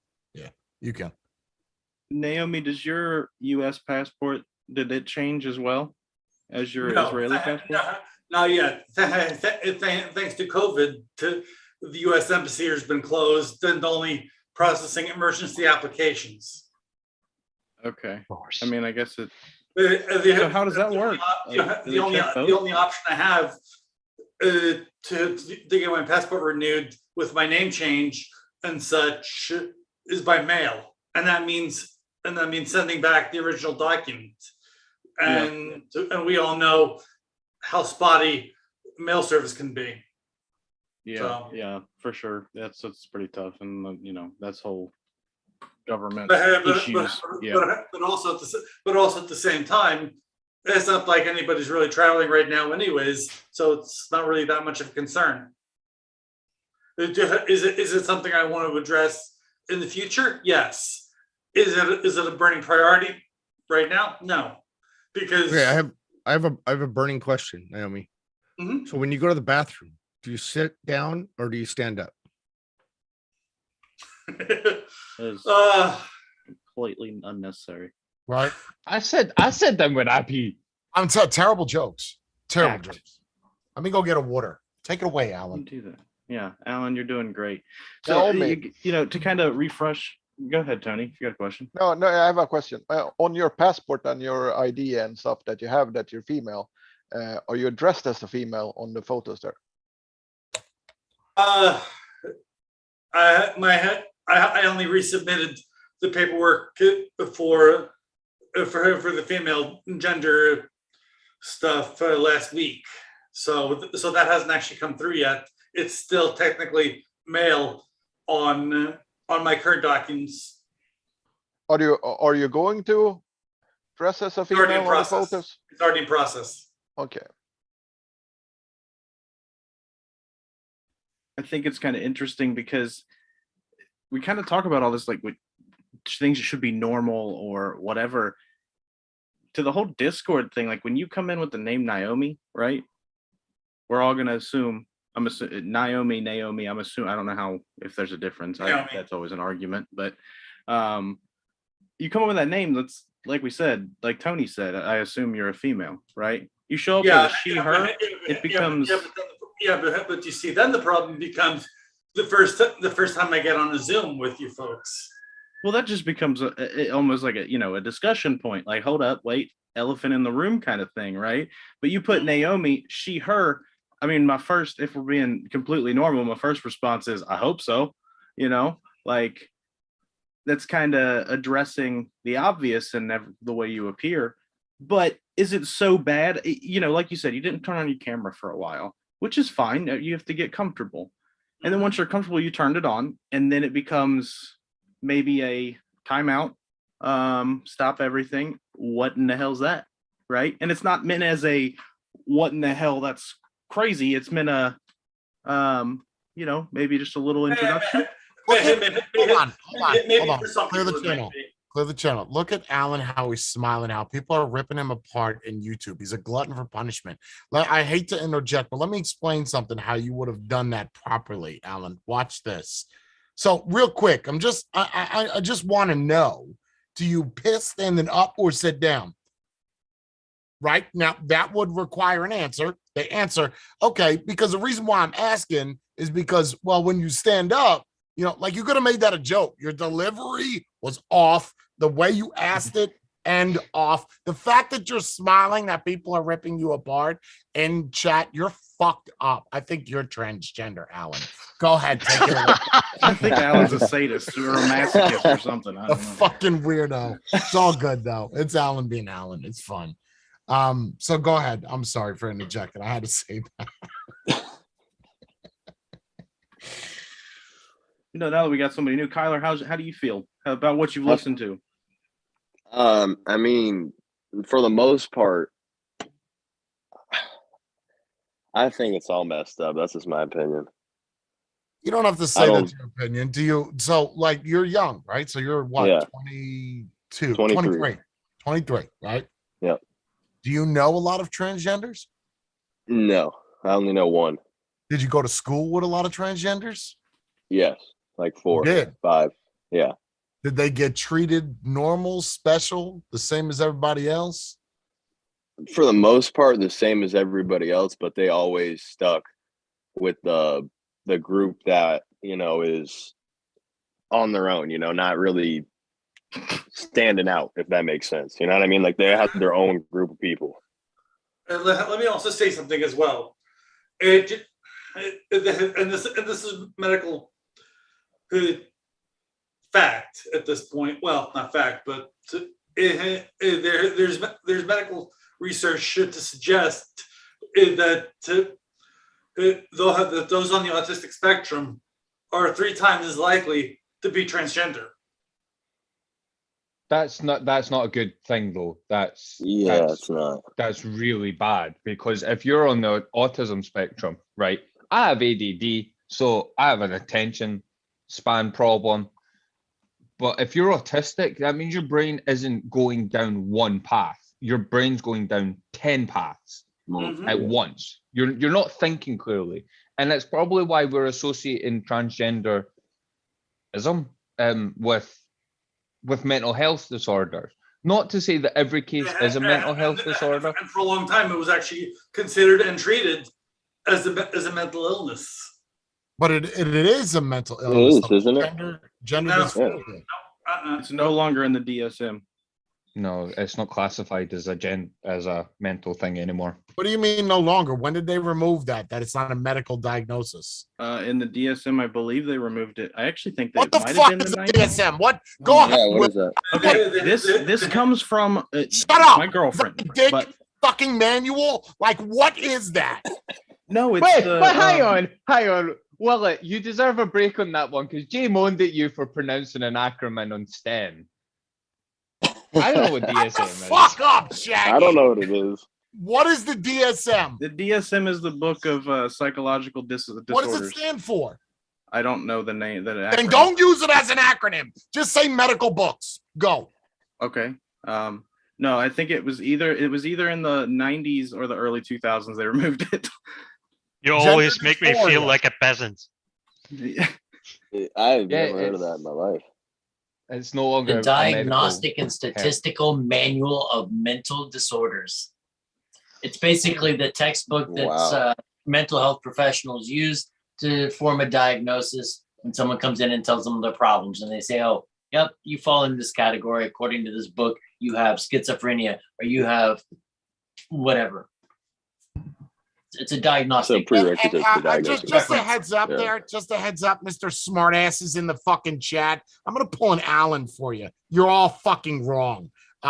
So the DSM-5 doesn't include. DSM-5 articulates specific gender nonconformity. It's not in self a mental disorder. The 5th edition also includes a separate gender dysphoria in children diagnosis, and for the first time allows diagnosis to be given to individuals with disorders of sex development. So it's not in the normal, but it's on the attachment of whatever, the 5th edition. So I don't know where you're getting this from. That's just a quick thing. So whatever, moving forward. I thought it's not in there. It is though. So But that says gender dysphoria in children. well, Is it normal? Well, I did it not share the screen that I just showed you? Yeah, no, I'm reading the 5th edition, the thing. There's a delay in my screen versus here. But if it's gender dysphoria in children, how would a child know that it's suffering from gender dysphoria? Or how would a medical professional? But if the argument is that gender dysphoria doesn't exist, then why is that being a topic? Right? Like if we're saying that it doesn't exist and it's not something that is diagnosed, right? I mean, I would have to go further into it. Well, it's not that it's not diagnosed. It's that it's not diagnosed as a mental illness. So then what is it diagnosed as? So if it's not mental, then what is it? Exactly. That's what I would be. What is it then? Is it physical then? It's a physical diagnosis? It's just a diagnosis. Of what? That doesn't make sense. It's just a medical diagnosis. So if you but it's got to fall in a category. Hold on. It has to fall in a category because if you have cancer, that's a physical thing. If you have PTSD, it's a mental thing. So if gender dysphoria, Alan is Googling it like a motherfucker. Shut off your fucking computer. If you have people in front of you, Alan. So if what I'm trying to, and I'm not being a smart ass, if it doesn't fall in a physical category, fine. And it doesn't fall in a mental category, what the fuck is it then? Yeah, it would have to be either or. You're right. So it's like got to fall in. If it's a medical diagnosis, it's got to fall in something. And that's why I said my opinion on this is just all over the place because I just don't understand any of it. And this isn't those examples. And this isn't like towards you, Naomi, but in general, if the label people don't even know what it is, we're in trouble. Yeah, exactly. That's what I was gonna say. Is I think it's one of those times where social media. There's a lot of things that are misunderstood in the community at large about transgenderism, about obviously the labels. There's just a lot of knowledge gaps and misinformation. Hold on. Is it? I think the question here is, Naomi, is it a misunderstanding, or is it just this is the way that it is, and I'm just accepting it? I don't want to hear anything else. You understand? Mm-hmm. That's something you have to really dig into the psyche of an individual. Because I think a majority of people, Matthew, who was old school, Lance, who was old school, I guess you can even consider me old school, is what you see is what you get. Right? Like what I see is this is how it is. Perception is reality. And I'm and if there's confusion about it, if there's confusion, if mental health professionals can't agree, why are politicians making laws about it? Yes, that's a good one. Do you think that there's a social movement? It's an activist movement that it's basically that's why it's getting all the attention. That's why the law is being made. It is not based in any concrete scientific opinion that is immutable. Especially if now that it's a diagnosis and doesn't have a category. Yeah. It's just do you think that some of these people that do this are doing it for the attention of just transgenders? Yeah, in a way. Yeah. I don't think Naomi falls in that bracket of a transgender, just because I know Naomi, like on a personal level. So I don't think they fall into that, but I know that there are people that do fall into that. I'm not going to pass judgment. You're right. I'm not going to talk about them without them allowing them to defend themselves. But my opinion doesn't really matter, right? It's just my opinion. And I just think that when you get down to the nitty gritty of it all, of that pronoun bullshit, right? You want me to call you a she, then fucking look like it. If you want me to call you a he, then fucking look like it. I'm not trying to be. That's how I see it too. So then how do you address someone that's non-binary that doesn't? I don't give a. First off, that non-binary that to me also bullshit. I don't agree with it. You're born. You can argue this all day. And we're not talking about intersex because I feel bad for them. You didn't have a fucking choice. This is just I don't want to call them. I'm not gonna make fun. I'm just saying that someone that you are either born, okay, as a male or a female, aside from the intersex, what you're born with, you cannot argue with biology. You could try all day. You could go ahead, go for it. Biology says you have a penis, you have testicles, you have a prostate, you are a man. You have a uterus, you have a vagina, you have fallopian tubes over, we'll just say the whole uterus area. You are a woman. It is that simple. Like it, why go into the intricacies? I think, and I'm going far here, but if you want to be, if I was president, this would be president of law. This is what I would say. You want to be a woman, that's fine. Great, good for you. Go ahead. Go ahead. But if you want to change your sex or gender, because I know they are different, if you want to change your gender to female, you have to get a uterus implant. That's what you have to get.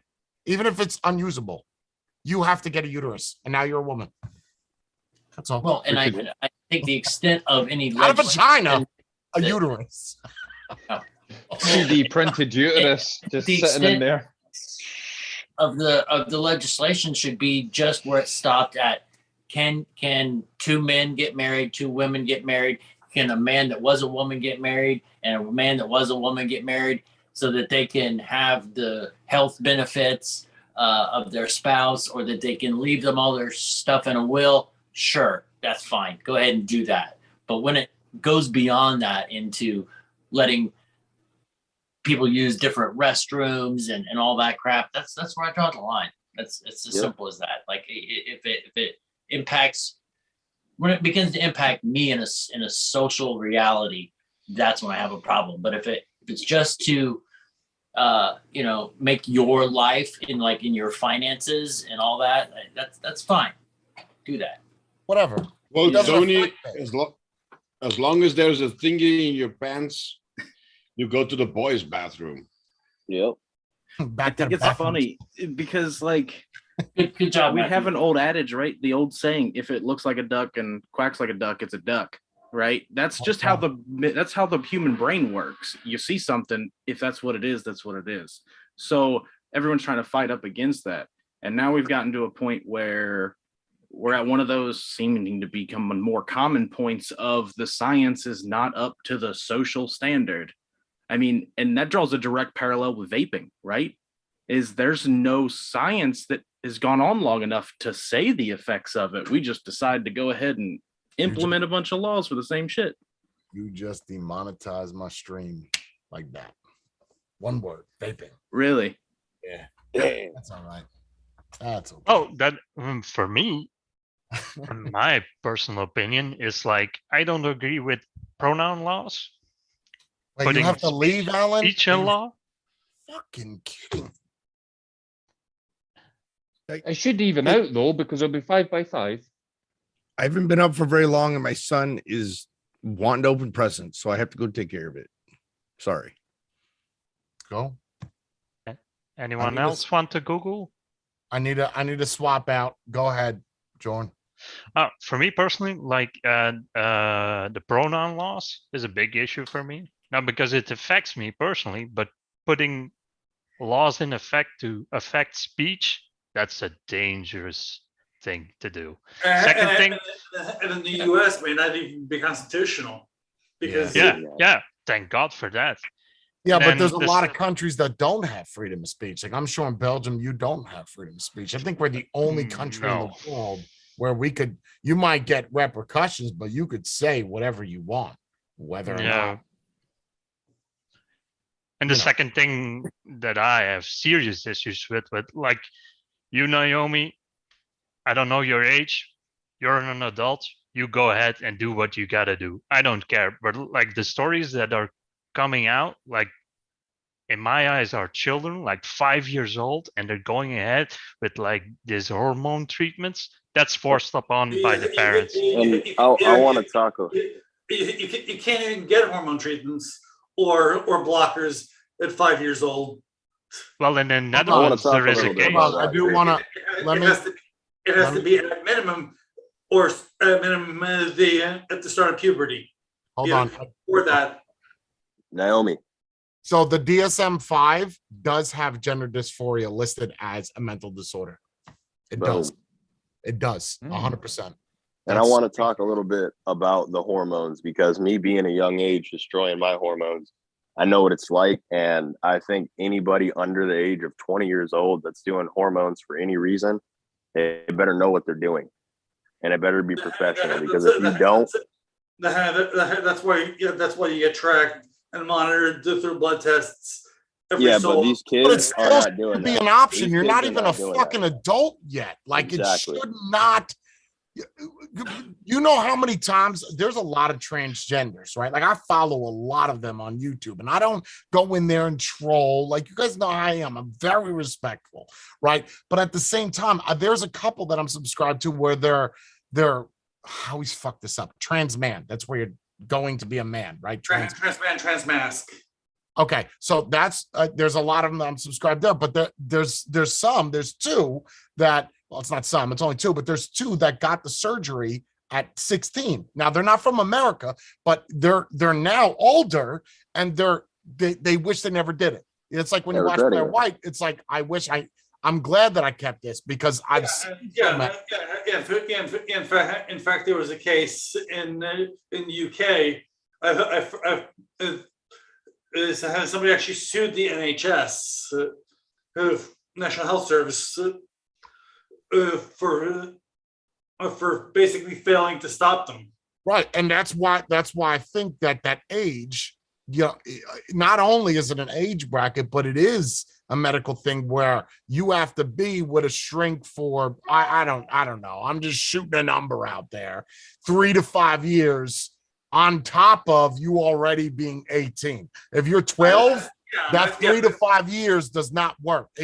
You got to be, when you want to do it, document it all the way up. 18, document another 3 or 5, and then we're good.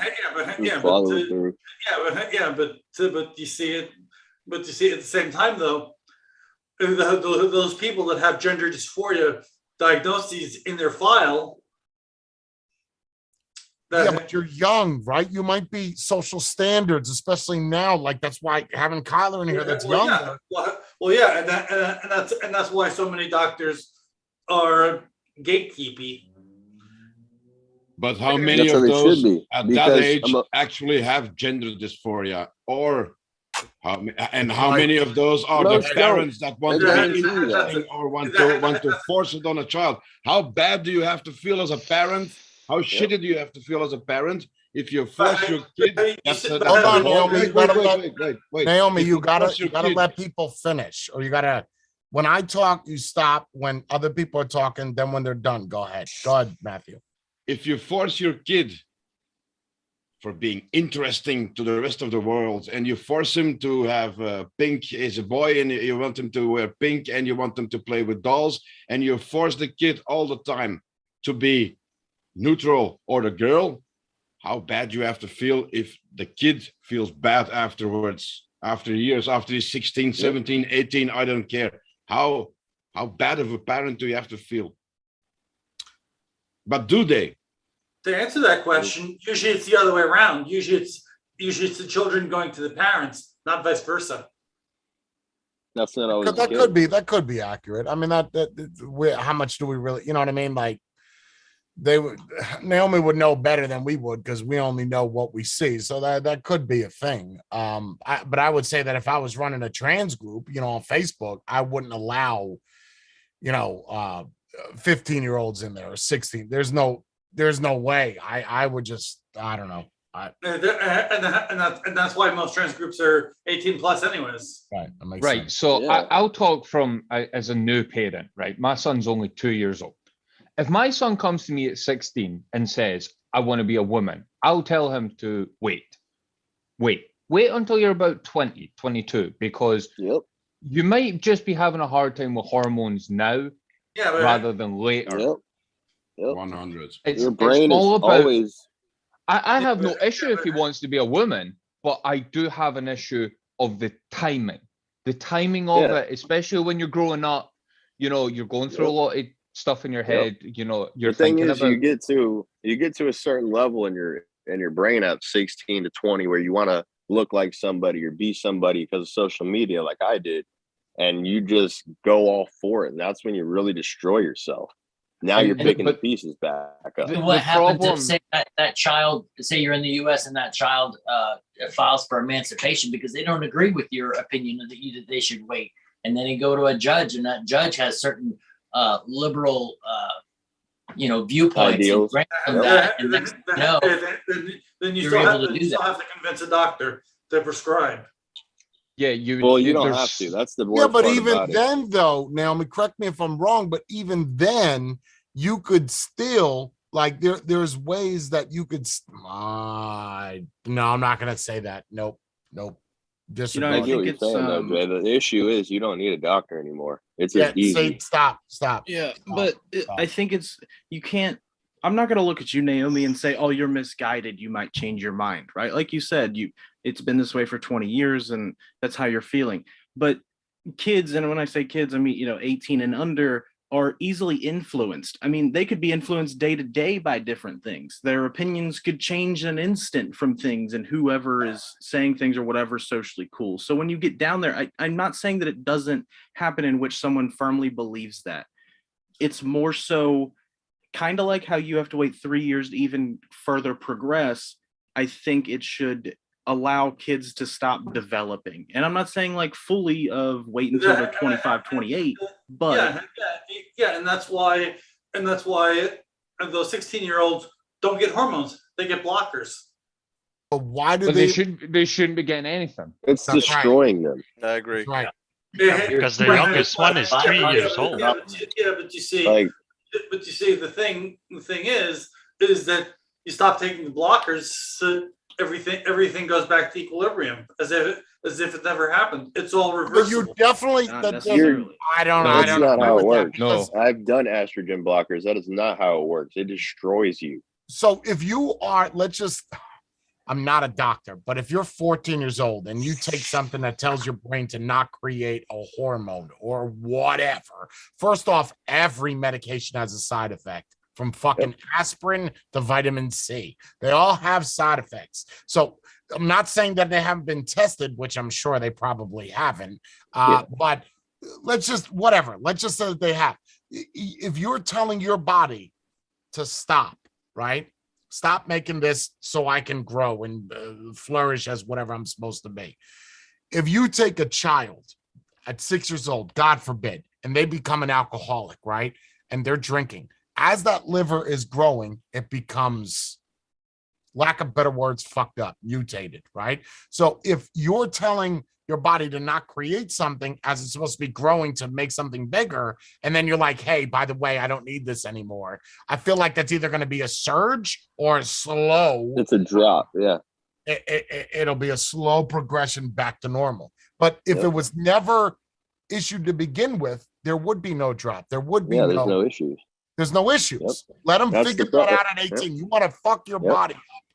Hey. That's what I did. That's that exact same thing. And estrogen, I didn't know yes, with testosterone. But the thing is, when you have so much testosterone, it converts into estrogen. And the estrogen blockers is what I was taking to help stop the estrogen. And it created the acne that I had. Like, everything has a side effect, whether you want to study it all you want, people just need to be smarter. Normally estrogen clears acne. Not when it's blocked. I blocked it. You went the other way. Yeah, I blocked as much estrogen as possible, so my gynecomastia would not come out. Mm-hmm. But doing that caused a bunch of submium oil to develop on the top layer of my skin, which created a huge infection and started staph, and it created just major issues, a lot of immunity problems. How about just saying, if you want to change the gender, you want to go to male, female, female, male, you have to live as the gender you want to become for 5 years and prove it, but you have to live it 24/7. How do you prove it? That's actually law here if you want the state to pay for your surgery. Whoa, I can see that. I don't think anybody should be paying for his surgery except for you. I can see that. Pay for it. Yeah. Yeah. We have free healthcare. If you want it done, you pay for it. So everybody in the country that isn't transgender. In fact, even in the U.S., if you work at Starbucks they will pay. Their insurance will pay for your surgeries up to a certain point. Yeah, but I'm thinking that's the same as kind of me paying my taxes, paying because we have free health care here Versus too. somebody that's got cancer and dying, your priority, Yeah. and that money could be used for something. You're gonna give it If to we're Alexa. using the argument that it's not a mental problem, which we've decided that it is because in paper, but let's just say if it's not a mental argument and it's just a whatever problem, what about people that have mental problems that are suicidal or whatever? Any Right? life-threatening health condition. Yeah, Right. that need We're going to take a priority over somebody that wants a sex change? over electoral. Jay, Exactly. let me flip that around on you. Transgenders have one of the highest suicide rates. That's not true. It's not true. It's not true. It's simply not true. No, it's not. Look it up. It's not true. That is a crutch that's used. Look it up. That's not, no way. I don't think that makes Bro, a good I've done argument when so men much is the research on highest. suicide. That is, Yeah. it's not true. I don't know if it's fair if you want to be a woman or a man, you want to change your gender. I don't think it's fair that anybody else in tax money should be paying for that. That's not a necessary surgery. That's an elective. And if you're so tormented by this questioning of your sexuality that you were born with, why is the answer to do this other thing to, I don't know, for better lack of your words, mutilate your body to fit another I don't know, another image of yourself and who you think you should be when your original state of mind is already in question? It just doesn't seem rational, logical, or falling into any type of scientific thought that I can even fathom. Hang on a second, man. I feel the same way. Hang on. And that's why a percentage of trans women and trans men too, trans mass, who elect not to go through the surgeries. Go ahead, But then Antonis. it's not transgender. Hold on, Shaggy. Go ahead, Antonis. Can I ask something? Why don't you go through psychotherapy in order to see if that the decision that you've made is something on the way? I'm in therapy. Thank you very much. Okay, sure. In fact, an endocrinologist will actually ask for a referral from a psychologist to begin that process. But can I stop you there, Naomi? Because you've just given a prime example of why there's a hate against the community. Not a hate, no, just a concern with the community. Antonis asked a simple question. You know, he asked, are you in psychotherapy? And you almost ripped his head off. Yeah, defensive. I am. Thank you. Let me say something. Let me say something real quick about this, right? I'm going to do a little bit more research on this, but I feel like I'm pretty accurate. Either way, I don't take back what I said about suicide rate, but this is important. They say, right, just in general, that people are scared to fly because of plane crashes. You see them. But it's actually safer to fly than it is to drive. And the reason being is because there's less planes in the air than there is cars. So the lower accidents you see is because there's less of it.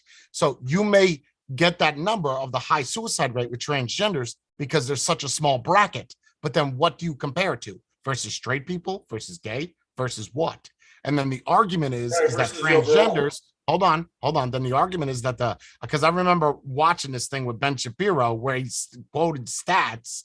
But again, I'm not siding with Ben Shapiro. I'm just saying that what depends on what you're factoring versus other genders versus what are you comparing that suicide rate to?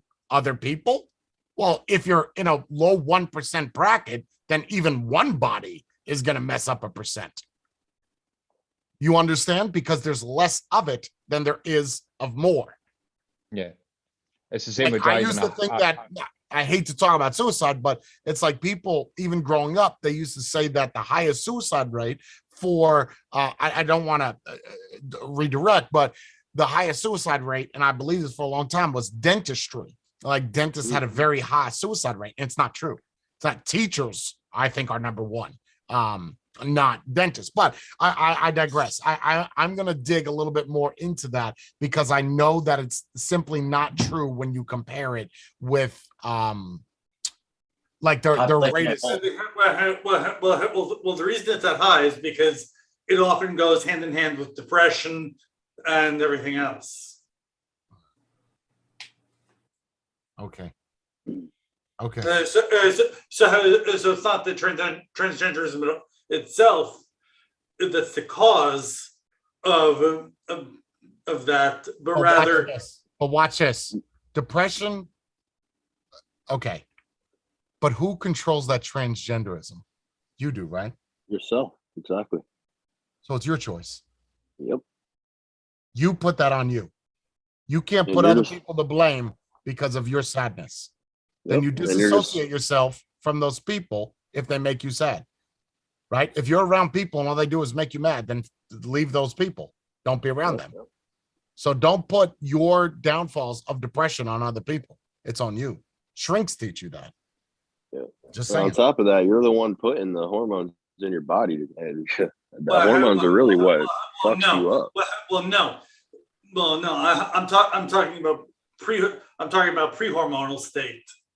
Of what? Yeah, because hormones definitely switch your body and your mind.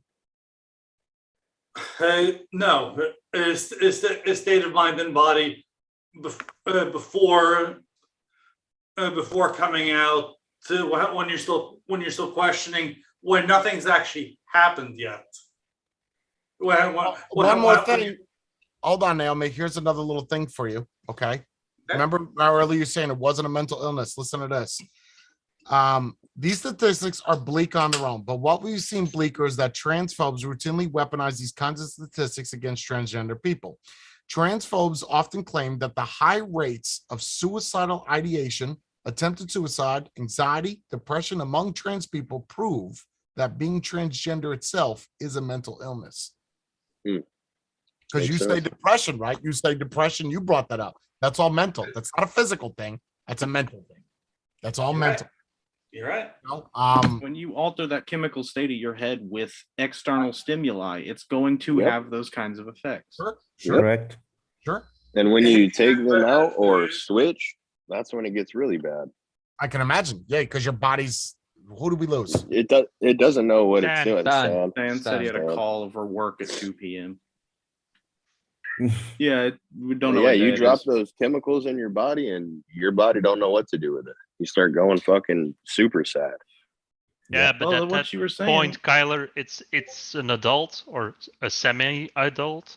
The most problem I have, like I just Allened it to confirm, like the youngest one, and Naomi, you're right. She didn't get any hormonal treatment yet, but it's the youngest trans toddler in the world, and it's in the UK. Wow. And she is 3, and she's legally changed her name. How? By her parents. What? By her parents. That's what I mean. Like at that age, I just can't fathom that they're old enough. At that age, I'd have to question. Yeah, thanks. Because at that point, like 3, I'm just happy I didn't shit my pants. I can't. I was waiting for it. Thank you, John. I needed the one-liner. When you shit your pants. I just can't fathom that you're busy with considering I'm not in the right body or in the right mindset. Yeah, I don't even know that you could argue that 3-year-old is self-aware. I have to question the parents of that child that they're doing that at 3 years old. That's fucking nuts. I wanted to know. Remember, this is just a legal paper, like ID. It's already going the wrong way, but yeah, but as the expression goes, where there's smoke, there's fire. So chances are. But the problems are coming. Yeah, but it shouldn't even be a law, though. That shouldn't even be allowed. Fuck the parents, right? What are we doing? Forget the parents that's doing it all. It still should not go through court and be a legal thing. You know, Deed poll's one of the funny ones because we don't actually have the right to change our name here. It's a bit awkward, the law itself and how it works. But I agree that you shouldn't be allowed to change your name especially a parent shouldn't be allowed to change their name at that young an age. I understand giving them like a pseudonym if they want to try and live that lifestyle, but At you shouldn't be allowed to 3? leave. Yeah. No. I that mean, point- at any age, it should just be a persona. It shouldn't be a fact. But I like, if don't we're gonna think do you it at should. 3 years old, why are we I not don't know just, about that. you know, when the baby comes out, you just look at the parents. Hey, do you want boy or girl? Which one do you want? You know, Yeah, like, just pick. shit. I mean, What is that doing? what are we doing? The kid's Yeah, not kind even of Sure, at 3 years self-aware. old, you Like- can't even grasp the concept. Yeah, Yeah, that's what like, I'm I saying. mean, Exactly. You're a parent and you're not even thinking about your kid at that point. No, No, At least no, that's no, how I see it. Kyler, the problem is at that point you're not listening to the kid. He Yeah. doesn't know what Yeah. he's talking about. Why are you taking Like- your cues from a kid? That's Can't still listen to the kid. He probably That's, can't talk. in my opinion, that's sad, and that could possibly, in my opinion, be abuse. But that's just my take on it. I don't like that at all. Abuse, child endangerment, maybe. it's kind of like my 3-year-old. The only way he knows that he's a boy, that's because I told him he's a boy. He kind of but- haven't noticed much but in the difference. future, Tony, that may become wrong, and you will Yeah. be forced to raise your kids gender neutral, so he can decide at a certain age what he wants to become. There's just And- the point and- where and gender neutral is a category unto itself, anyways. So, so you could remain gender neutral too. it just So- doesn't work. Like, if the kid can barely talk, if the kid has no idea that it is not That's ridiculous. its own being, like, you can't be sitting here even trying to make that kind of argument. It just doesn't work. So, like, we could have a discussion of what's the age at which it should be okay, right? 16, 18, whatever. But at a certain, like, when you're down below 10, like, if the kid can't even know how to tie its shoes, that's not even something we're talking about right now. We're still trying to teach them how to function as a human being. At that point, something's wrong, and yeah. I feel like you But just they label need- it At as that point, what is the psychological trigger? abuse. They What is need the trigger at guidance. that point? She likes to play with G.I. Joe, and she has a car that she likes to play with. So, okay. No, let's change it's the name. parents. It's the parents You gotta enabling say it. it's So, switching together, yeah, so- like, They want to expanding dress on the them up. point They'll that like dress them up in other clothing. Like they'll buy opposite sex clothing for their kids and send them off to school Yep. like that. And then the other kids are like, "What? Why is What this?" the Oh, fuck? Yeah, his parents say he's a boy now or he's a girl now, and well, I Yeah. want to be a girl now or whatever. You know, that's how it starts. We give the parents the freedom to do this kind of stuff Yep. to warp their minds. And then Social going media back makes to it okay. Naomi, like in your personal life, has everyone accepted you, or did you have falling out with people in your family or friends that left you? It's a complicated situation in some cases. I wouldn't say it's been 100% smooth, but for the most part. Something. What about? Let me ask you, if I'm not digging too deep. What about the parents? Are they still alive or no? My mother is. And she's cool with it. She's ambivalent. She's not. She says she's supportive, but yet still uses my former name and pronouns. Does it bother you? Being that it's your mother-in-law, and that's kind Yes, it does. It does. And would you consider her transphobe? No, because I mean, my dad still calls me John and Johnny, but I just kind of, it's because you have to consider intent too. There's no intent to harm. right. Well, yeah, but when you could look at a case of a parent has a child and it's a young boy and they've been dressing him in dresses and so forth. Like, depending on how that child takes that, like that could be psychological abuse, right? What are they going to sit there? I feel like now they could cross the line of saying, oh, well, he was just trans, whatever, or he told me this once, so that's how he wanted to dress. Like, that's because there are people that are in a sense sadistic like that, right? I mean, you can't really ignore that aspect of the certain degree of humanity that people have, of none, basically. So I actually know of a case of a mom that got their kid taken away because she dressed her son in a dress and her son didn't want it. He screamed on the bus. He screamed to the teacher that I'm not a girl, I'm a boy. And so she actually lost custody of the kid, and the dad got it. So it wasn't social. Dad got custody. Wow. Well, and I'm sure that there's probably some argument to be made that societal views on this transgenderism or whatever, transphobia, whatever, contributes to the mental state of someone who has this questioning of their sexuality, or is it internal turmoil as to transphobia typically refers to people who basically hate transgender people and are out to cause harm.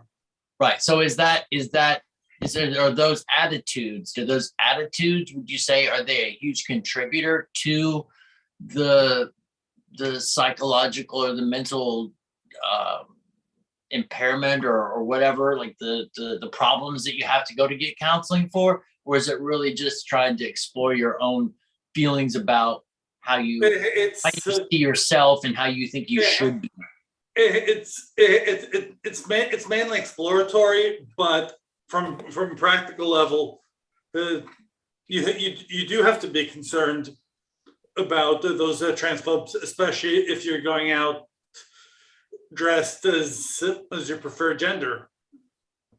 Because last year alone, there were just under 400 individual cases of the transgender people being murdered. Yeah, I heard of. That's nuts. That there's actually. I know you watch that. And that's just what was reported. I bet the real number is much higher. I mean, when I was talking to that transgender, that super hot one, when she had told me that there were people that actually go out and go do that, is wow. And that's terrible. Which is, I disagree with it. I don't have hatred. It's the same thing as a bunch of white people going out and being a black man with a bunch of 2x4s. I kind of see it more as going out and, like, if you were going to go out and abuse someone that, I don't know, it's a difficult one, because I mean, you don't go out and, like, mentally disabled people or physically disabled people, you don't go beat them up. They're not targeted. They're targets in the sense that I get some people do it for sport. Yeah, that's ridiculous. I don't agree with that. Those people need mental stability. Yeah. Hit a brick. That's when you never go out and go harm people for what they believe in. That's so ludicrous. Even it's not even what they believe. Sometimes it's simply how they're dressed. Wow. That's stupid. That's tough. You got that, and then you've also got, like, the whole caregiver abuse thing. Like, that gets kind of crazy. It's kind of the same thing with a child and the psychological abuse. You got the caregivers who are taking care of an elderly person or whoever, like, whether maybe they're some form of disability, and they're literally abusing these people. Like, there's a way past the line on that kind of stuff. Way past it. I just don't think it's right. I think that's just a sense of morals, though. That's morality, yes. right? Yep. So I guess in answer to the question would be that, yes, there is a certain facet to in the experience of being someone who is that you have to learn how to cope with it and protect yourself, I suppose. Sure, but at the same time, it's really no different than say anti-Semitism of Jews. Oh, come on. See, great. No. Can't put that in the same bracket at all. No, you can't. You can't. But no, you can't. But from a technical point of view, it's the same. Obviously, well, I can choose whether or not to go outside dressed as a woman, but I can't choose not to go out and be Jewish if I'm Jewish. I can't choose not to be black if I'm black. Wow. That's why I said it's not fair. That's why I said it's not fair to combine intersex with transgender, because you don't have that liberty. Okay. That power. But I still believe that they are afforded the same protections. You know, I don't believe that they deserve. Hold on, but they deserve that protection. That's not. Well, the same protection as anybody else gets is what I'm saying. As anybody that goes out on the streets, I think they should. You should be afforded. Yeah. The same. You should be given the same thing everyone else expectation of going out, and if you get, mugged, that the cops are going to come and help you. You're talking about that. I was talking about protection, like the government. No. I just mean in a general human sense. Yeah. Going out and feeling safe. Public it's like that the police will not look the other way, or law enforcement will look the other way. It's just a trans person getting beat up. Who cares? That's not. It does probably happen, but it happens with everybody. I'm sure it does, and I don't agree with that. I think that it shouldn't matter that they're trans. Like, you don't just go around beating the shit out of people. Just like it doesn't matter if they're black or Spanish or anything. None of that shit matters. Yeah, I think that'd be interesting. Anyways, Jay, also, what about all these people that convert from Christianity to Judaism and vice versa? That's fine, but that's more of a. That's a belief. That's a religion. Yeah, that's a following literal God. religion. This is spiritual. We're talking about. It's not really a choice. Hold on, Kyler. You're talking about more oneself versus the other is believing in something else. That's where you get into transgender versus transgender. If you're doing it for yourself, you're doing it for you. If you're trending, you're doing it for everybody else to be accepted. So if you are doing it into a belief of God or beliefs of religion, that's different. I don't feel like that's the same. It'd be interesting to hear Jenna's perspective, but I don't think she has a camera. It'd be interesting to hear her perspective because she has a child that flipped to transgender and hear that outlook, but I don't think she has a camera, so it doesn't matter. But Jenna, if you heard that, then there you go. I just want to say thank you, Jay, for letting me on. I do got to go, unfortunately. I appreciate you all. Okay. And I'll talk to you as soon as I'm done with this dinner. See you later. See ya, Kyler. Later. Bye. At least he said goodbye, unlike the other people just fucking left. Ethan is eating dinner at 2:00. Who the hell eats that early? You do, Shatter. Is he awake? All the time. There's All day. Really, Shatter? Walked right into that one. Well, listen, I eat all day, so it's different. It's like one big meal. Right. So it's abnormal to actually set a time that's for eating. He eats all day, so when he says he's on a diet, he just eats now 3 meals a day instead of 6. So I mean, it's a diet, caloric deficit. Listen, I'm identifying myself as skinny, so I don't have to worry about it. Oh, okay. Nice. Yeah, that fits the topic, I guess. You're gonna go out and wear some skinny jeans and tight t-shirts. I don't think it works like that. But okay, I'll sign up for that. Sign up.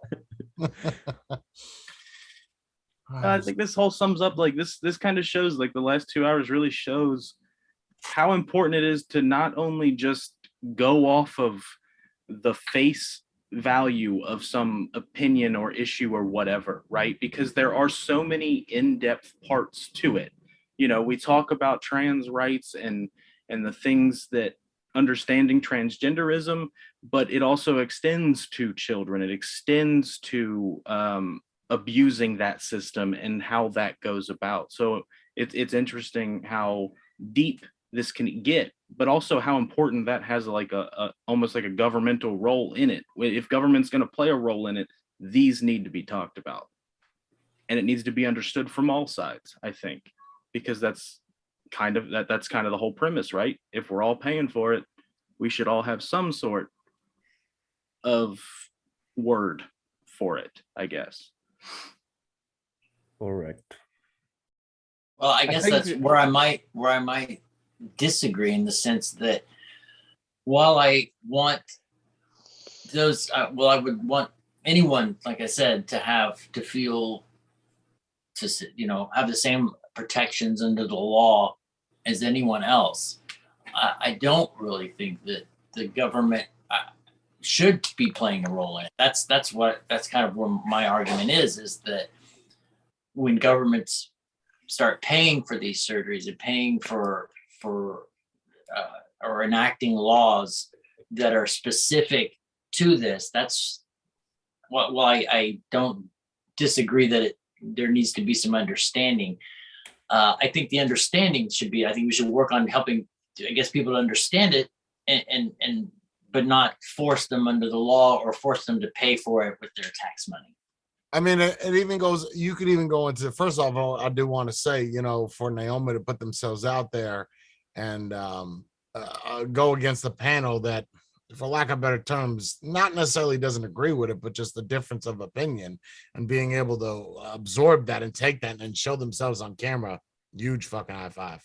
But at the same time, going back to what you just said, Lance, if government is going to pay for it, outside of America, right? But we'll use America, then one could use the argument and be like, you know what?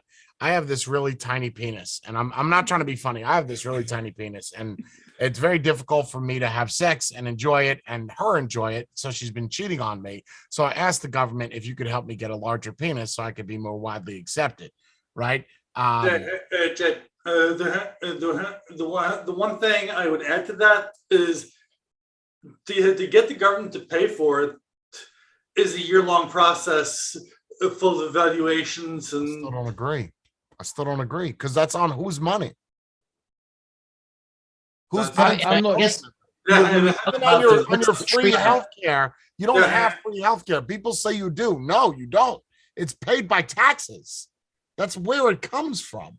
That's why everything is more expensive.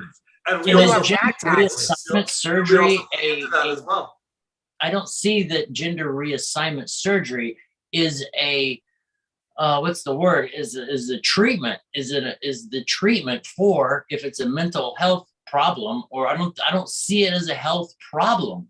I just don't. Like they said, treating cancer or treating, what do you call it? Psychological issues like depression or but consider this: SRS, GRS can oftentimes alleviate gender dysphoria for those people who have gender dysphoria as relates to that organ. But then but do you get, Naomi, once you're relying on tax money, then the whole population has a say in it? If you pay it for yourself, you go ahead. But once everyone has a penny in it, well, then you need everyone behind it. The dynamic, of course. Yeah. And money is not an unlimited resource, which is why there's such strict standards and evaluations from several different spectrums and disciplines. Bree brings up a valid point in chat. Seems like a smart ass comment, but well, if I want titties and I have to pay for them, but if I'm a guy, I get a free set. It's a valid fucking point. Yeah, to me, it sounds like you're at that point when you start doing stuff like that, you're limiting equality to an extent, right? And to answer Bree, that only counts for SRS GRS. It does not count for breast augmentation. What is SRS? What is that? Sexual reassignment surgery? Yes. Gender reassignment surgery? Yes, or gender confirmation surgery. Oh, not over here. If Bree has mental issues because she has a small chest and she can prove it by psychiatry, then then she can get it back. It's On the other side of that, if you have messed up teeth, you're going to have to pay that for yourself. But if you can prove it that it causes you mental issues, we will pay it back. You know, it's funny you say that because a lot of people don't know this, but in the military will pay for breast augmentation for free. So the U.S. Army, I know several women that were active duty, and they did have a small chest, but it affected their mental. Now, whether that's true is really irrelevant, but let's just say it is true and make it relevant. They were able, the military says, okay, we see that it messes up your psychosis, you're messed up, you know, you don't feel like a woman, you don't feel attractive will help you out in getting breast augmentation. And I know several women that did it. So there is a way for even the military, the government, while you're in the government, for them to pay for it. Is that they do the other way because around? it saves costs on I've Catholic? never seen it. I can't say no. Well, they wouldn't do the trans thing. Remember, Trump removed it, and I think Biden put it back. But I don't think it would go as far as like removing your sexual organs. Plus, I really wouldn't want a military doctor, which is a regular doctor, though, to remove my junk. Like I'd want to go to somebody. There's actually specializations for that anyway. Yeah, I wouldn't. Yeah, but I'm just saying that the military doctors that did the augmentation were not plastic surgeons. They were just regular doctors. But at the same time, a boob recovery rate is a couple weeks. If they cut off your genitalia, it's going to take you months to be able to walk right. Oh, about a year. About a year. I'm saying if you're a woman, you could get a boob job, but if you're a male, can you get a dick job in the military? Like like it makes you feel uncomfortable in the shower. Again, I'm only speaking on personal things. I've never read the code or the Army regulations. I would assume so, but man, it's different because a woman you showed that's something that's physical. With a man, you know. You're never going to be like, I see my junk in PT shorts and it's just too tiny. So, you know, with a woman, you have a valid. I wish I was about 6 inches taller. So I need to see about doing something about that. It's got me really upset. What's got you upset, Lance? I want to be 6 inches taller. How short are you? Well, I'm 5'10". Are you trying to be funny right now? A little bit. But still top. Hey, you know what? It's a nice boot. But there's surgeries for that. They just stretch you. Or they have boots, platforms. You could wear some wedges. That'll give you 6 inches. Or get an afro. Wait. Or you could be transgender and get shoes and dress like a woman. Well, yeah. Well, then I would be an average, tall for a woman then, wouldn't I? 6'5"? Yeah, that's a big girl. That's a big girl. Yeah. Oh, even at 5'10", I would be on the tall side for a woman. Really, average, above average. So maybe there's something to that. Like also consider this with SRS, GRS, GCS, so on and so forth. The recovery time is about a year and basically takes over your life for the first 2 months of that. What do you mean, like takes over your life? Like you can't do anything? Well, the recovery regimen is so strict and time consuming that you basically have no time to do anything else. Like I would hope that if they cut off my junk, it would take time as well to return to normal. So you're saying basically for 2 months that you really don't do anything. You just correct. Well, no. There's actually a whole regimen program of the especially. Like, oh, that's right. They got I know what you're talking about. Like the woman, they have like a, for lack of better terms, a dildo that they use to stretch the. Yeah. It's not it's hard. It's not like something for sexual pleasure. It's just to stretch it and then they upgrade. Yeah, I remember watching this. Yeah. And for the first 2 months, you have to do that 6 times a day, half an hour each time. Right. Yeah, I remember watching that. Very interesting. And it's not even, and it's literally, it looked, you would think it's a dildo, but it's not. And they have to upgrade, as painful as it is. You upgrade, you shove it in, you sit, and then you whatever, you do it again because you're stretching it out to make sure it maintains that shape it's very interesting and it's crazy. Yeah, and they get pretty large. They get big. Because it's kind of like an earring. Yeah. You take it out and you gauge. Yeah, it's like gauging your ears. Yep. Same shit. Crazy. Well, with a vagina, they have that helps you heal. Like if you get cut, but they wouldn't have that. So would it take longer for them to heal? Oh, because they don't have vagina secretions. Yeah, like the vaginal secretions have like something in it to make you heal fast. Like if you get cut while shaving, or if you rip something, like it heals itself fast. Yeah, they wouldn't have that. They wouldn't have that. No, they wouldn't have that. They'd rely on something else too. Like Neosporin? Well, I mean, you. Some Neosporin, is that what she said? Yeah. Anyway, it was a good stream. I enjoyed it. I enjoyed it. It was very good, and especially for the length of time we did this for, 2.5 hours. Damn. Yeah. I would say it's good.